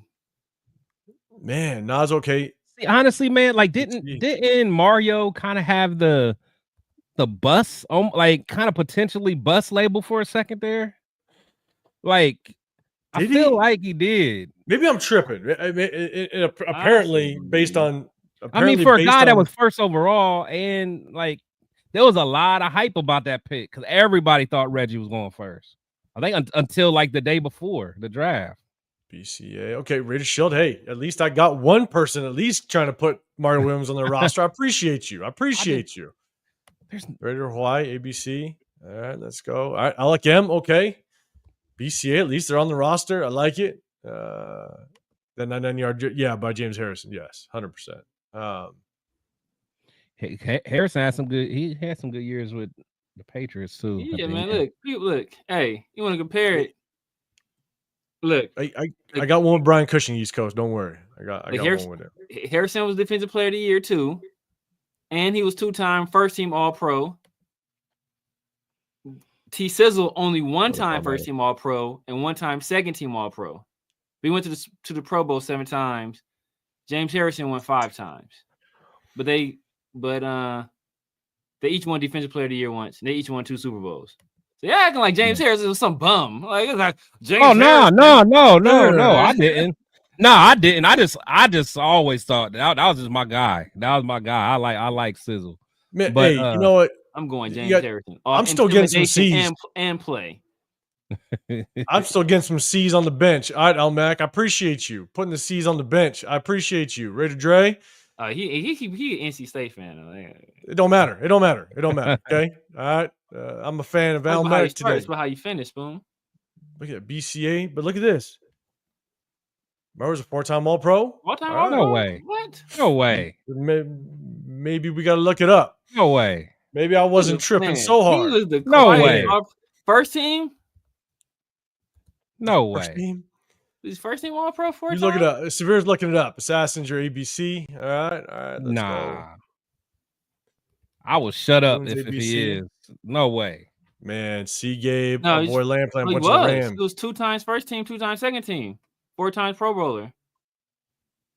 So I'm not tripping as bad. I mean, I'm not saying that he's above the two guys on Wait, the what? 2 guys on the screen, but see, I'm Yeah. 2 times first team, 2 times second team. Nah, that's crazy. That All website's pro? lying. Yeah, 2 times first team, 2 times. Dre's in with ABC. When was this? Let me see. Let me make sure I'm. Okay, LS is Yeah. trying to back it up. Don't let the He's intimidation. 2 times first team, 2 times cloud your second team. judgment. Yeah, but yeah, and I mean, so is James Harrison 4 times, 2 times first team, 2 times second team as well. So it's not as far off. Like I mean, don't get me wrong. Defensive player of the year though. He don't got the DPOY. Yeah, still four beat you guys. times all pro is impressive, bro. 4 So times all pro.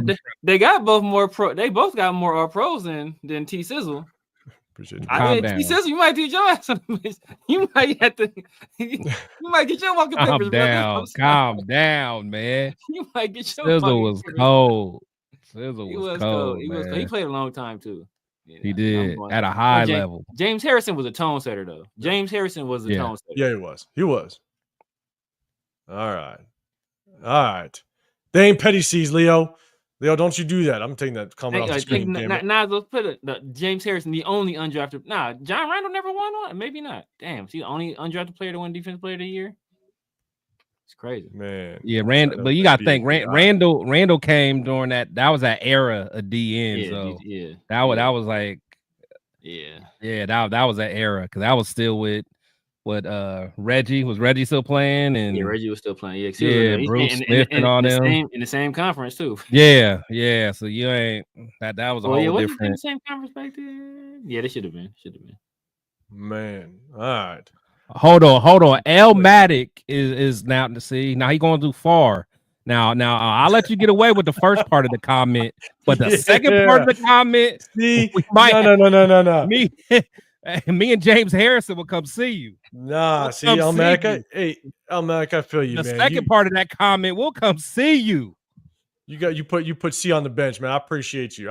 You're welcome anytime, Elmatic. Anytime. Up in the Raider War Room. Hey, we'll come see you for real. Don't mess with mine. Ooh, unpopular opinion, LS. Nah. What's my man? That was unpopular, LS. That was very unpopular. Look at that. CCA, look at that. Yeah, okay. Here we go. Elmatic. Oh, man. James Harrison. Look at James Harrison in that picture. Yeah, and that's just who he is. Look at Mario Williams and look at James Harrison. There ain't no competition. I picked the wrong picture. There ain't no competition who I'm picking. That's what I did. I picked the wrong picture. Mario Williams look like he just got some girl numbers. Like, I'll hit you up later. Man. I didn't do myself any favors picking that picture. That's my bad. That's my bad. Like a maniac.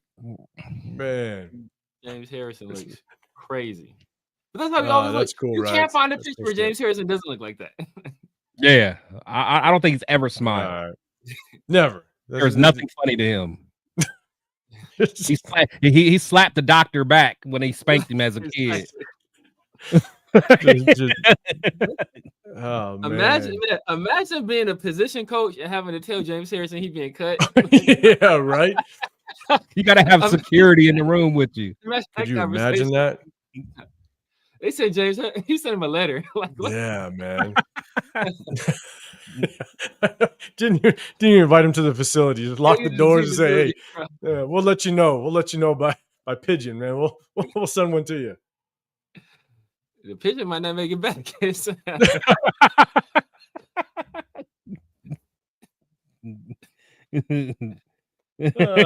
animal cruelty at that point.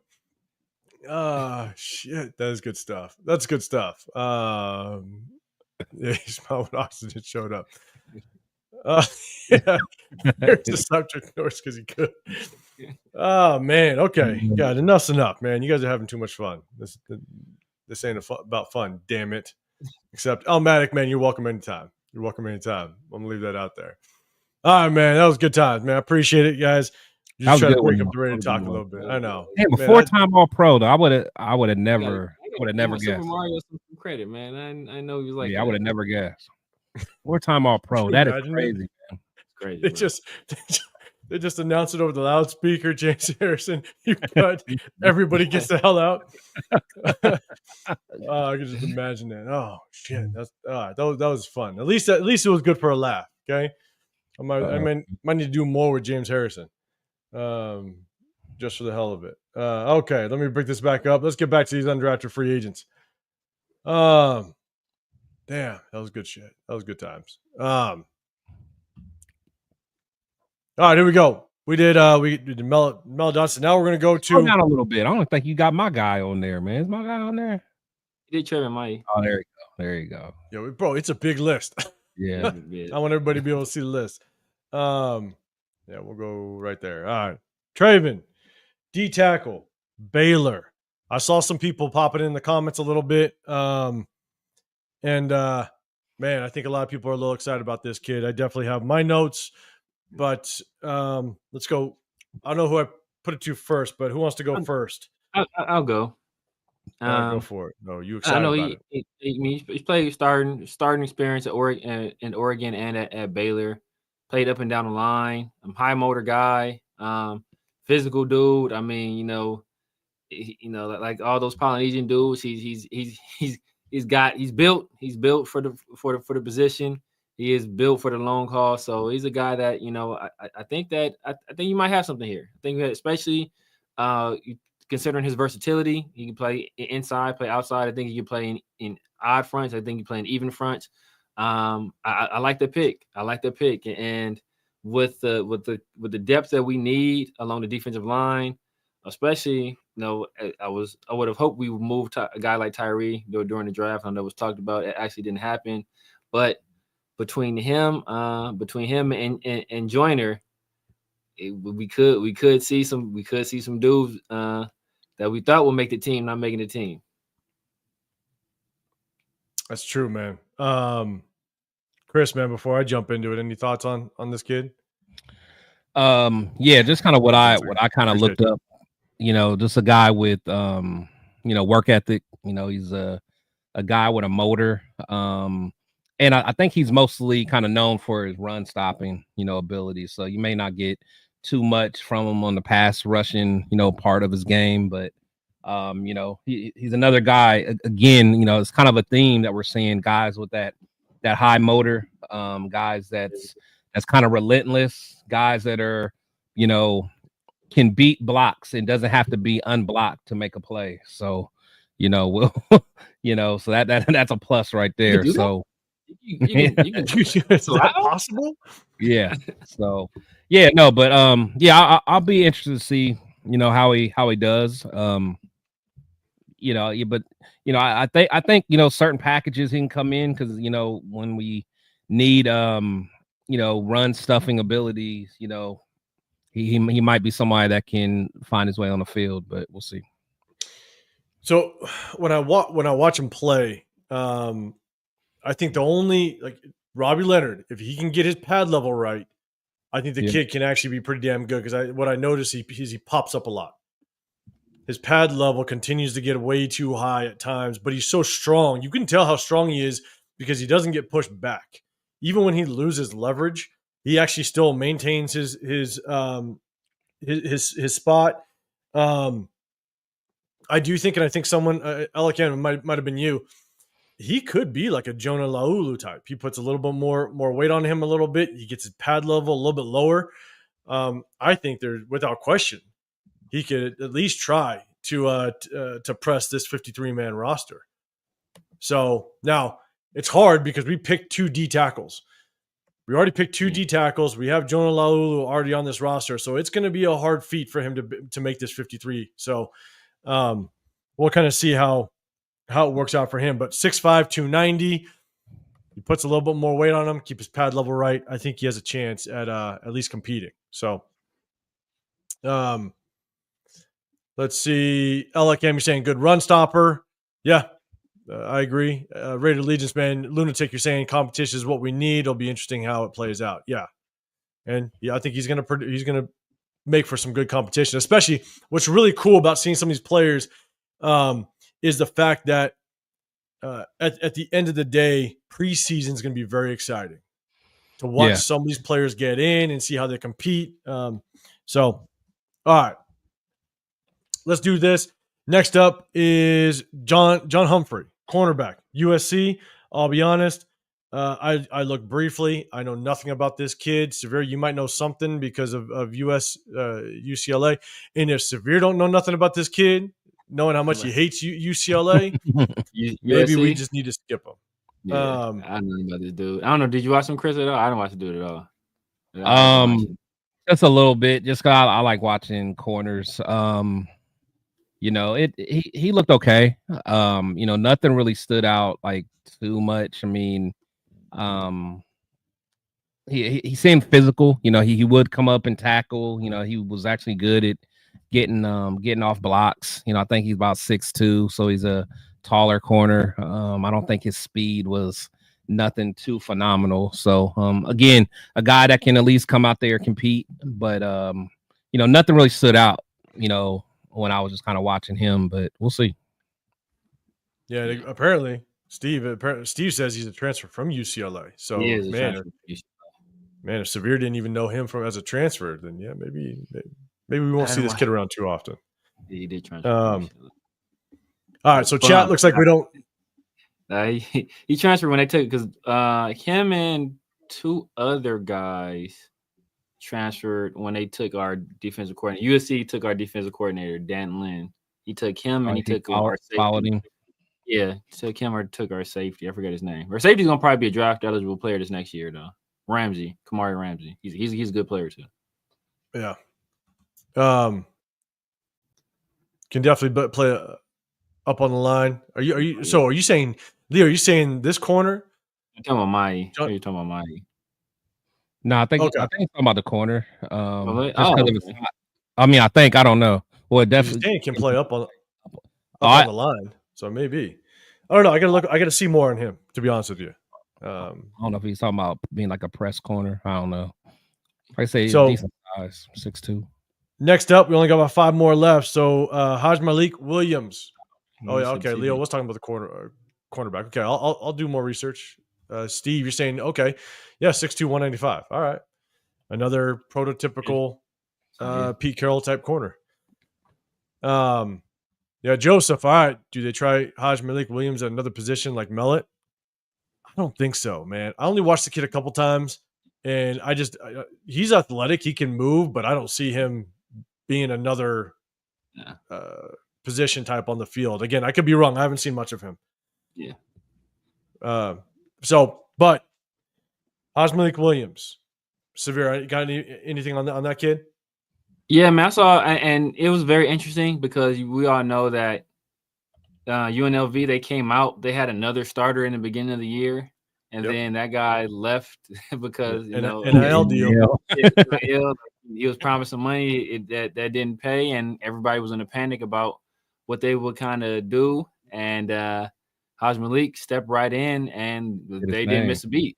They did not miss a beat at all. So, dude was athletic. He's a leader. I think he's a 5th-year senior as well. The offense they ran was a go-go offense. Is kind of unorthodox. But I want to say their head coach there has ties to Sarkisian, so that makes a lot of sense. That they probably got some intel from I forget the offensive coordinator's name, but he was wide receiver coach at Texas under Sarkisian. But so he probably was able to get some intel on the dude. He is athletic. Throwing motion is not prototypical. It's not. He'd probably have to work to change his throwing motion. But as a developmental guy on practice squad, maybe they try to work with him. He is athletic, like I said before, but he'd have to totally rework his throwing motion, in my opinion. Yeah, I got to do a little more research on the kid. Chris, any thoughts on Haj Malik Williams? Yeah, to be honest, because I was actually surprised UNLV was able to keep rocking, after they lost their quarterback. But yeah, he kept them going. He's definitely athletic, kind of a dual threat type of guy. And again, I think his leadership, especially just watching that game. I think it was the first game against Boise State. That was a war. That was a war. They was going back and forth, and they was handling business. But the thing is, just like Sevier said, just his throwing mechanics. He's not the most accurate guy. As far, especially like going downfield, maybe his short to intermediate is pretty decent, but it's see, to me, it's interesting because you're looking at all these quarterbacks that we're bringing in. Every last one of them can run. They're athletic. They are. All of them, just like Geno, they're athletic. There's one person that's not like the others. So, so it's like when you're installing a new offense, man, it's like you want all your guys to be able to at least have the same type of skill set. So just even someone like this, like Carter Bradley, looking at you, Carter. But shoot, if I remember right, I feel like Carter Bradley was running a little bit in preseason. Shoot, he's more than the other guy. yeah. So it's just, just honestly, I just think that it's just interesting that they're bringing in guys that can run. So, we'll see. We'll see. Again, he's a local, at UNLV. So, but you know what? I didn't even realize that he was even an undrafted free agent. I thought he was just getting a tryout visit. Yeah, that's what I originally thought. But that's cool that he's officially a UDFA. So salute. Yeah, and racial family now means 9 rushing TDs in 2024, 24-yard run average. That's he's an athlete. That's good. Yeah, you can get loose. And you know what he did? Sevier's point, he did come in late. They had that initial quarterback, and he came in, understood the system, learned the system, was able to produce. And so you got to know he's got a good IQ. So you're bringing in someone that's smart, that knows the game, and can translate it well. So we'll see. We'll see how it plays out. Leo's in trouble. We'll see how that works out. You got to be looking around. You got to be looking around like, and that's Leo's guy. Hey, Carter can move, man. All right, we'll see. Yeah, he can get out of trouble if he can extend it if he wants to. You're right. Rorschach, what's up, man? Appreciate you pulling up with us. Okay, let's move on. Let's go to the next guy. Greedy Vance, cornerback, USC. I don't have anything on him. You're the USC guy, man. I didn't watch either of these. I'm a UCLA guy. I don't watch either of those. I don't watch either of those guys. Oh yeah, sorry. You're the UCLA guy, but anything on this kid? Do you see anything? I don't watch that kid either. I don't watch. Okay, Chris, anything on this kid? None of the USC guys I watch. Yeah, not much, man. Just kind of what I did see. He may be a guy that they want to bring in for a slot. He's a guy that played nickel, quite a bit. They say, I guess he's he's pretty decent at run support. So we'll see. Smaller guy, like 5'11", $170. So he definitely got to get, a little bit bigger and stronger. So we'll see. We'll see. I was just curious just because when I saw his name, it reminded me of Greedy Williams for the Browns. Yeah, that's the first thing that popped in my head when I saw it for some reason. Yeah, and in college, Greedy was supposed to be that dude, but it never translated in. We passed on him too. He went in the second round that year. Yeah, we took Trayvon Mullen over him. Well, Trey is probably. Greedy didn't. He ain't raised no sand though. So that's true. Yeah, I don't know. I don't even think because he got benched pretty quick. Greedy, he got benched. Yeah, Greedy did. He went to Cleveland. Cleveland. Yeah, that's what I'm saying. Yeah, because all my boys was hyped for him, and he slowly. Cause I think that's when they got. I forgot the other corner they ended up getting, but yeah, he probably like about after year 2. I think they. Before Denzel Ward. Before Denzel Ward or after?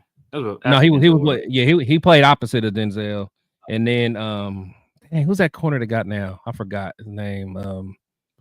But anyway, he Newsom. Yeah, Greg Newsom. Yeah, Newsom. Yeah. They brought in Newsom to take his spot. So Jeff, I'll hold this up there just for you for your bold take. Your bold take, just for you, Jeff. What did he say? Oh my goodness! Just for you, Jeff. Just so it's out there in the space, just for you. Everybody, get over to New England. Hey, look. Everybody's got the takes. You never know how it'll all work out. We'll see what happens. All right, Greedy Vance. Nothing there for the most part. So, Cal, you said that Greedy Vance also played for FSU. Steve, you're saying hopefully bring back a fullback. Now that we're focused more on running the ball.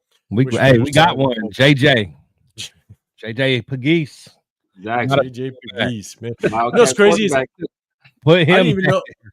I didn't even know JJ Pegues and Tonka Hemingway both actually ran the ball in college. I didn't know that. Oh yeah, I know Tonka did. I know about Tonka. Yeah, it was crazy. So okay, so let's do this. What up, Daniel Kim?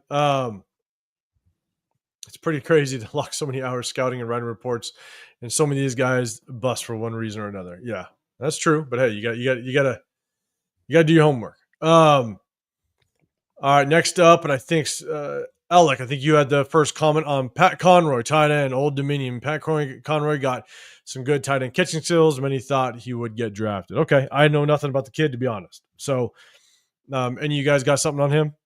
No, I mean, yeah, I think when I looked him up, they said he was a H-back, fullback, tight end prospect. So, maybe he's like a Cal Juszczyk type of dude.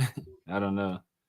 But yeah, I did when I looked him up. It didn't say, it said like F fullback / tight end. Let's see. Nazo disagrees, Jeff. Just so you know. Steve, you're saying okay. Pat Conroy is a potential fullback, or is a fullback. I think Steve, you're saying that he's 6'2", 235. Okay. All right. We'll see how it works out. I'll do a little more research on him. Chris, you got anything on him? Nah, to be honest, I didn't really. I didn't get a chance to see him. Okay. Yeah, there's a couple guys that I just basically have NA on here, so I got to still do my research. So I'll definitely check him out. So next up, let's go to Jalen Walker, linebacker, Indiana. Chat, what do you guys like about him? Do you know anything about him? I definitely got some notes on him. Yeah.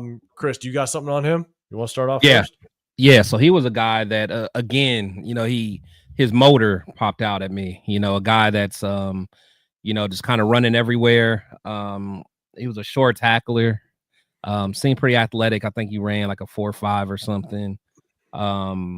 Seemed like he's versatile. Like he can actually play, the different linebacker positions. So he's a guy that'd be interesting. I could see him, possibly being a guy like a Amari Burney, that kind of somehow sneaks his way on the team. Maybe contributes on special teams, just due to him being athletic. I think he's a little small on the smaller side, at least as far as height goes. I think he's like 6 foot or something like that. So, yeah, so he's a guy that's interesting. Just watching him, it seemed like he plays with a lot of intensity, and anyone that that the Georgia Bulldogs, just kind of their that's their mentality on defense. So it'll be interesting to see if he can kind of put it all together. Oh, Les, man. First, it wasn't Mallet, or no, the linebacker, the linebacker from Baylor is a guy that would take your daughter to prom or something, and then this guy's a guy that's gonna steal your lunch, man.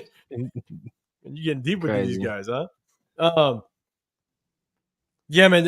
And Chris, here's the thing that I got my notes, and Surreal, I'll throw it to you in a second, but they got him listed at 6 foot 218. Yeah, and so that's tough. Yeah, I thought I saw him listed. Yeah, I thought he was like 6 foot. I saw. Yeah, I thought I saw him 6'1", 220, but I think that might have been college. That might have been college listing though. They put a little give you like a half an inch and like a couple pounds. Oh yeah, yeah. Oh yeah.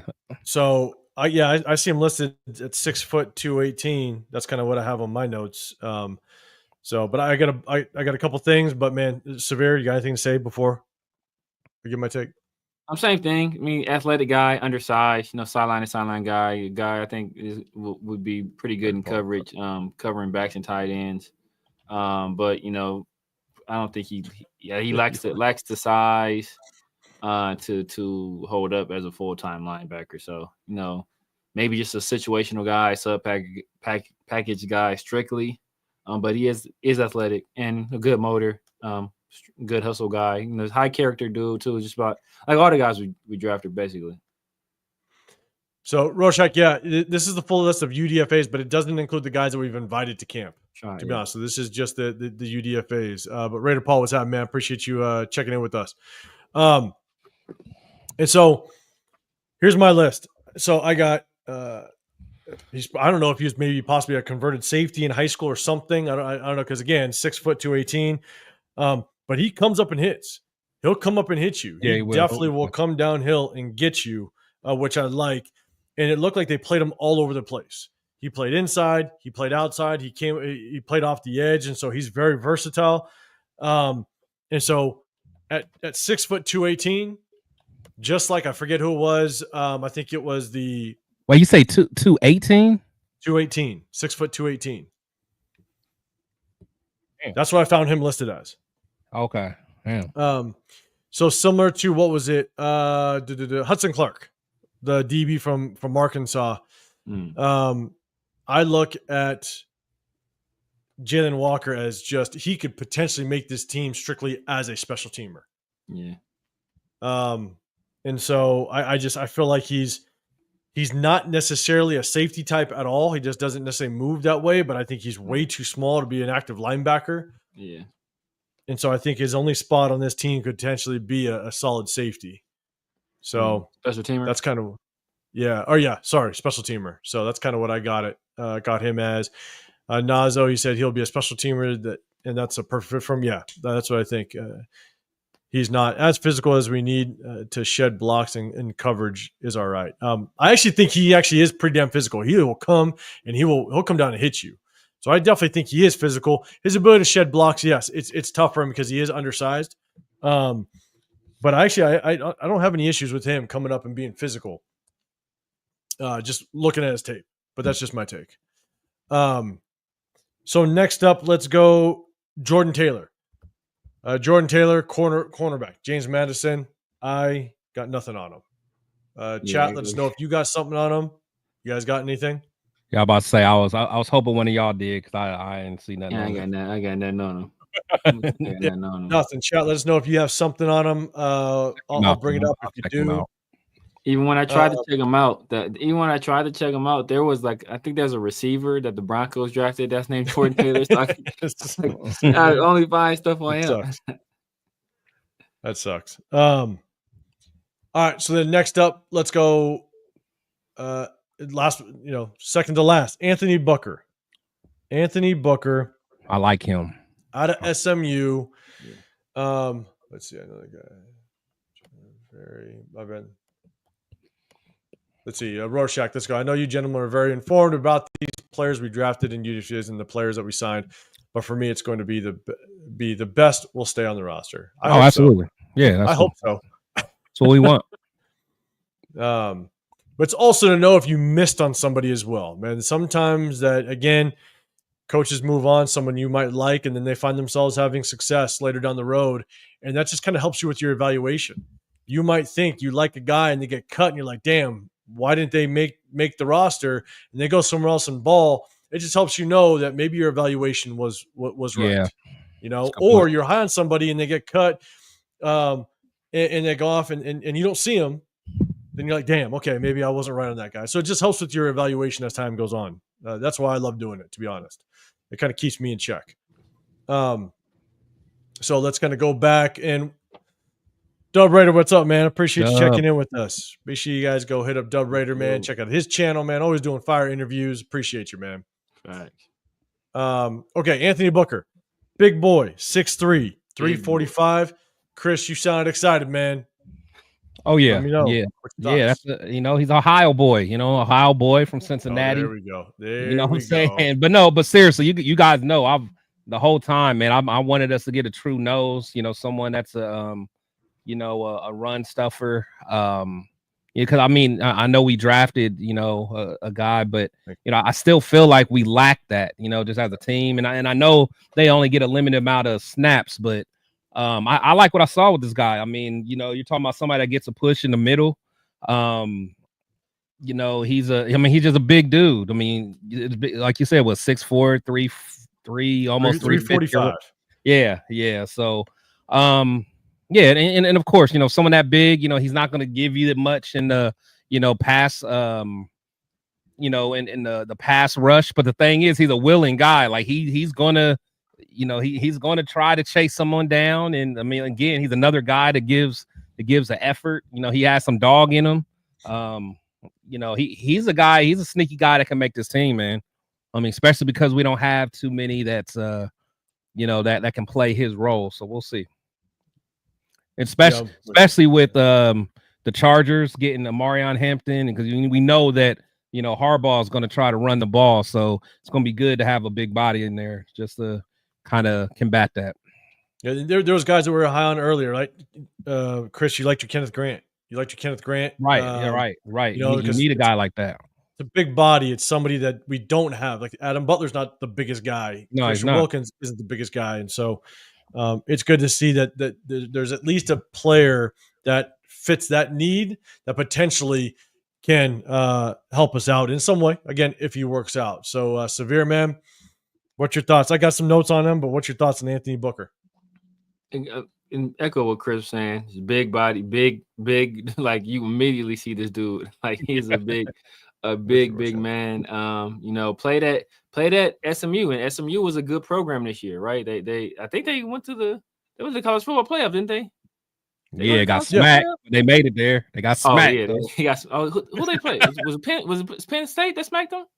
Yeah. I think it was actually. Yeah. Penn State that smacked. Okay, yeah. So obviously it wasn't effective in that game, but as a guy that's a space eater, a block occupier, especially if you're gonna have some smaller linebackers like some of the guys that we currently have on our team, not the most physically imposing guys. He's a guy that you keep those guys clean, right? You keep those guys clean by taking up those blockers and allowing those guys to roam free and make plays. And I think he's a guy that has that capability. Not like you said, not going to offer much in the pass rush department, but that's not what he's here for. He's here to wrestle. He's here to wrestle. That's what he is here for.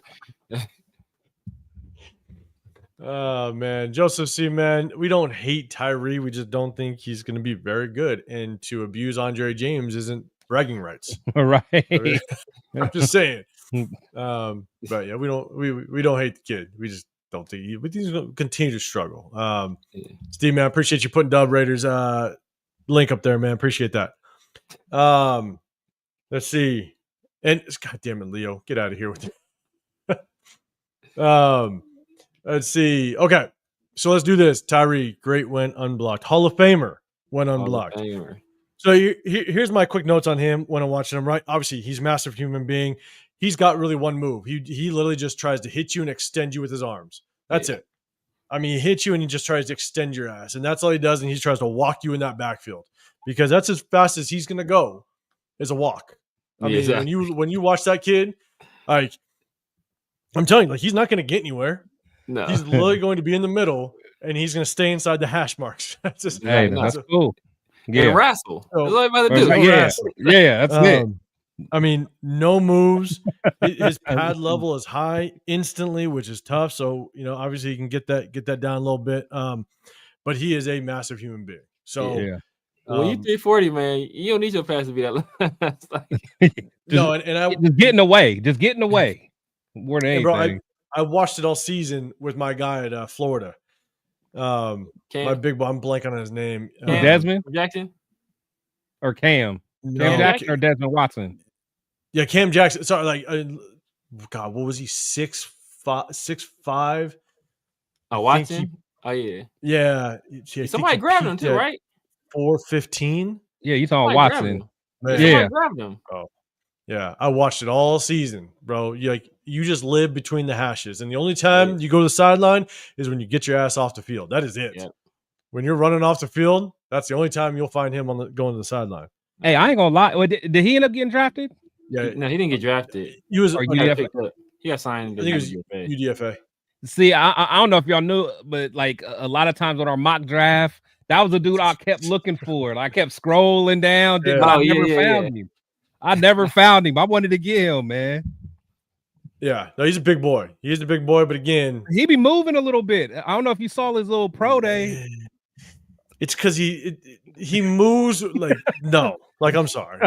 He walks. He boy looked was good at that moving. moment. But that all that goes away the moment people are in front of you. I'm sorry. Yes, I like him. He can fill the middle. Bucks got him. All right. Hey, that's not a bad spot. What's up, Rafa, man? Appreciate you checking in, guys. Make sure you guys go some support for Rafa and his channel, man. Always throwing you guys content. Appreciate you, man. Competition for leaky photo. Yeah, facts. Okay. All right, man. He's bigger than Leaky, isn't he? Yeah, he's bigger than Leaky. Yeah. Oh yeah. Yeah, fucking Leo, man. No, I need my nickname to sizzle out, man. To simmer Hot down dog with the water. nickname. Hot dog Hey, water. no, we're not. I said nickname. I wasn't gonna say it. Damn it, the chat don't need to know. All right, last one, last but not least, and then we'll get the hell out of here. Zachary Franklin, receiver, Illinois. I looked this kid up. I got some notes on it. I'll let you guys go first if you guys want. You guys got anything on this? God damn it, LS. No. And Rorschach. I ain't gonna lie. I don't got nothing on him. Okay. LS, I'm taking that off. Damn it. Here we go. Okay. He's 6'1", 190. All right. 6'1", 190. Here's the thing. He did not run a fast 40. He was like almost a 4.6 guy. But here's the thing. When you watch his game film, you won't know he's a 4.5, 4.6 guy. He gets separation. He understands how to get off the line of scrimmage. He's sure-handed. He catches everything that gets around him. One of the things that I saw in one of the comments that someone made, I was reading something on him, is that he's got a damn good catch radius, even though he's only 6'1". Apparently, anytime a ball is in his vicinity, he knows how to get up and grab it. He's a damn good route runner, and he understands it, again, just based on what I'm seeing out of him. He understands spacing with combination routes around him. And so, when you watch him run combo routes, you can tell when he basically is able to, when his inside receiver cuts at a certain point, he's actually able to find himself to get separation and sit in his own, sit in the area, find that open space to create that spacing from his other receiver. Sometimes it doesn't look like it's designed. It looks like he cuts it off because he understands how to sit in open space. And so I just, when I can sit there and watch your film and I don't realize that you ran a 4.5 or 4.6 40, I think you're doing something good. And I think the Illinois quarterback, Michael Clayton, actually looks pretty good. And I think he was his number one target. I don't know that for a fact, but I think he was the number one target. And that the Illinois quarterback looked like he had confidence in him. The more and more I watched him, it looked like he was his number one target. He was his go-to. So, I wouldn't be surprised if he competes. Again, I don't know. I can't on top of my mind. I'm not thinking of our depth chart at the receiver position, but man, there's a chance he might compete. And so let me see. Chat. Let me know if there's anybody else that East Coast, man. You're the college guy, man. Let's see. Had a tough road, transferred a ton, was a beast at UTSA, but injuries and did not live up to the hype. Can go up and grab the ball. Pat Bryant was better. Okay. Oh shit. Yeah, Pat Bryant was Illinois. That's right. My bad. I really like Pat Bryant. Sorry. Was not the number one receiver. Pat Bryant was. You're right. So I don't know. I'm watching the kid and I actually think he has a chance to battle. So yeah, you guys got. Not sure if you guys said you guys had anything on him. No, yeah, I don't know Zakari. Yeah. Okay. LS, you said from little I've seen he's a body catcher, not a hands catcher. Maybe I think I've seen a mix of both. To be honest, as I'm watching them, I think I saw a mix of both. But again, didn't watch a whole lot. Great radius and reliable hands and are great things. Yeah, I'm with you. Luke Altmaier was a starter. Okay, maybe got it. I just looked up starting quarterback, and that was Michael Clayton was the one that popped out. So Luke Altmaier, I think, was the one I was watching. Actually, the quarterback looked pretty good. I might do a little more research on him for next year because I think he He might be the starter next year. I think he has one more year. So Raider Show family, man. Franklin in 21 and 22, over 1,000 yards at Illinois, Big Ten. All right, in 2022, 1,100 yards on 93 catches. It's not sure what happened last 2 years. Okay, so to East Coast, he's saying that he transferred, maybe a couple injuries, but just didn't live up to the hype, unfortunately. So, hey, shit, injuries can get you. Eric, man, what's happening, man? Appreciate you rocking with us. And Rock, appreciate you tapping in. Jaw Raider, what's going on, man? So the Raiders and Amari Cooper showing interest with each other. Another comeback? I thought Amari Cooper signed somewhere. I don't think so. No? I didn't hear nothing. Only Hunter. Interesting. How'd y'all feel about Amari coming back? No, I'm cool off Amari. Yeah, I didn't want Amari.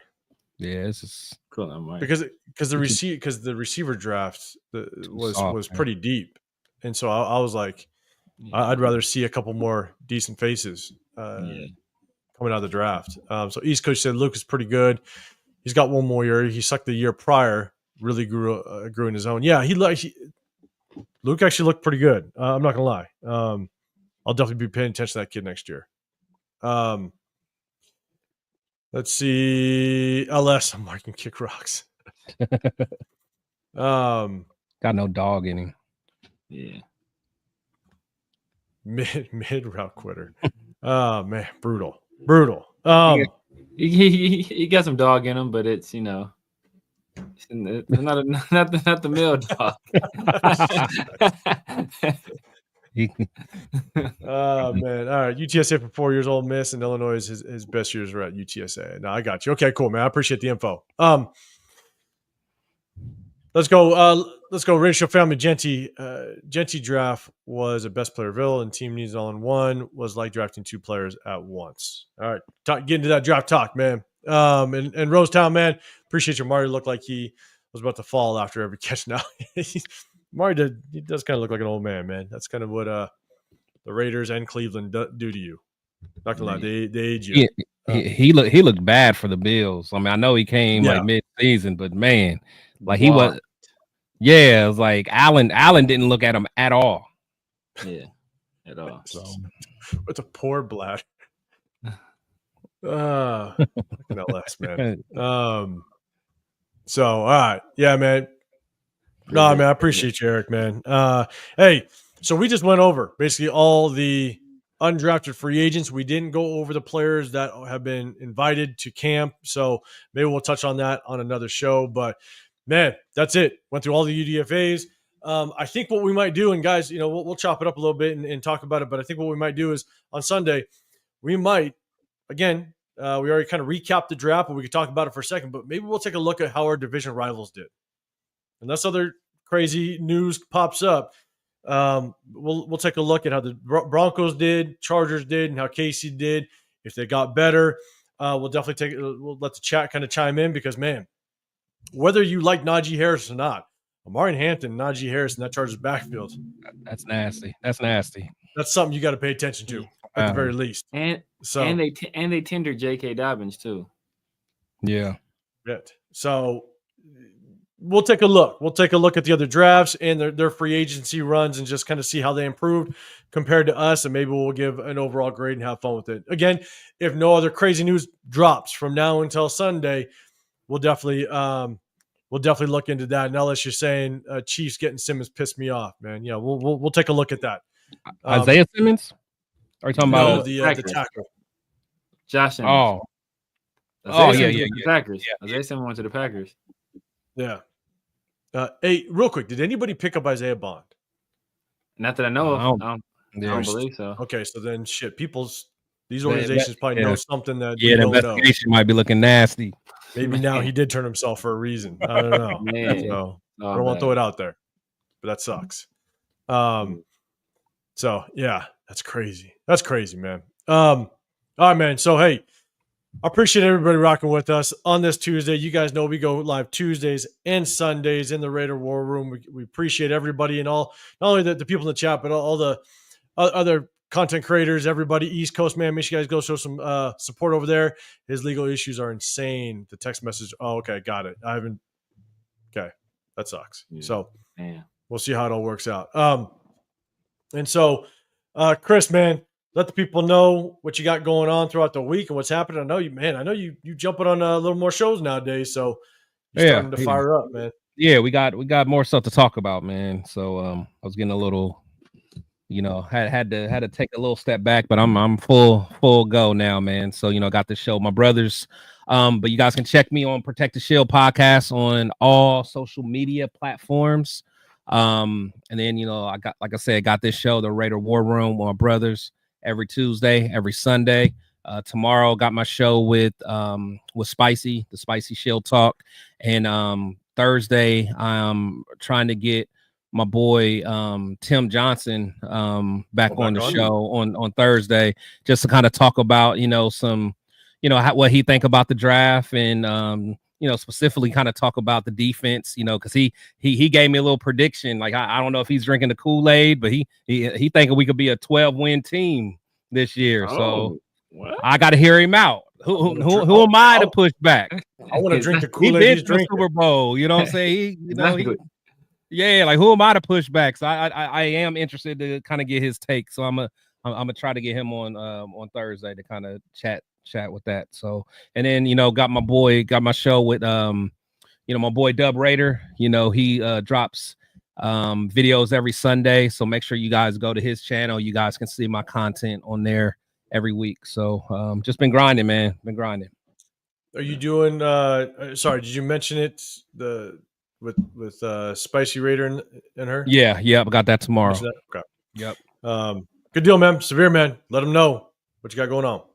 Yes, sir. I mean, you guys know what it is. Severe Raider, YouTube, IG, Snapchat, TikTok, X for now. I mean, so we'll see how long that lasts. He's getting investigated himself. I'm getting investigated. Yeah, man. I'm about to get doged right up out of X, man. So we'll see how long they let me on there. But yeah, man. You guys know it's Tuesdays, man. Tuesdays is 2 shows, man. The War Room and the 50/50 show, and then Thursday around the Shield, and then Sunday back again with my dogs, man, on the Raider War Room. I'm just grinding, man. So make sure you guys head over to my boys' channels. You hit the like button, hit the subscribe button over there. When I finish here, about to hop on to the actually I'm about to go to 7-Eleven, give me some sun chips, and then you bad boys is good. I've been smashing. I was like, damn, sun chips look good, man. I've been smashing. Well, I am the defensive lineman of the show, so damn, man, I gotta do what I gotta do. I'm not gonna live that one down, aren't I? I'm gonna live that one down. You just were so hyped about D-line, man. I am. I figured you see, I like Big Tank. I like Tank. That's my guy, man. Man. So, but yeah. So Severe. Yeah, you better go. You got time. If Pharaoh says 8:00 show, you guys might be rocking at 10. So you might have some time. So. At least. I love it though. I love it. But shout out to Pharaoh, man. Make sure you guys go hit up Pharaoh's channel as well. Always hitting up with Severe and fire stuff. So, but guys, you guys know I'm 805 Raider, Real Talk Raider Nation. I'm always in the War Room with my guys, Chris Protection Podcast, as well as the Severe Raider. I do my own individual videos, pop on with my guys. And during the season, if you guys don't know, we break down film as well on Tuesdays. So after the games, we cut the clips and we break down film, and it just gives us a way to be able to know whether or not Thayer Mumford's going to play receiver for us at some point in the game. Sweet feet. It's the only way you know it if you review the film. So we definitely appreciate you guys checking in with us. Make sure you guys hit that like button, subscribe, just like Ellis is saying. Hit those like buttons, subscribe, turn those notifications. We appreciate everybody that rocks out with us. Can't thank everybody enough, especially all the other content creators and everybody that jumps in and says what's up. So, man, we support everybody. It's all a group. It's all a family. At the end of the day, you can rock with whoever. If you decide to rock with us, we appreciate it. Yeah, and if you don't, no worries. It is what it is. Well, no hard feelings. You know what I'm saying? So, but we appreciate you guys. Hey, make sure you hit that notification bell so you do know when we go live, because we might surprise you with the live if something does drop. But if not, we'll hit you guys up on Sunday. So we appreciate you guys. Have a great rest of your evening. We'll see you guys in the next one. We're out of here.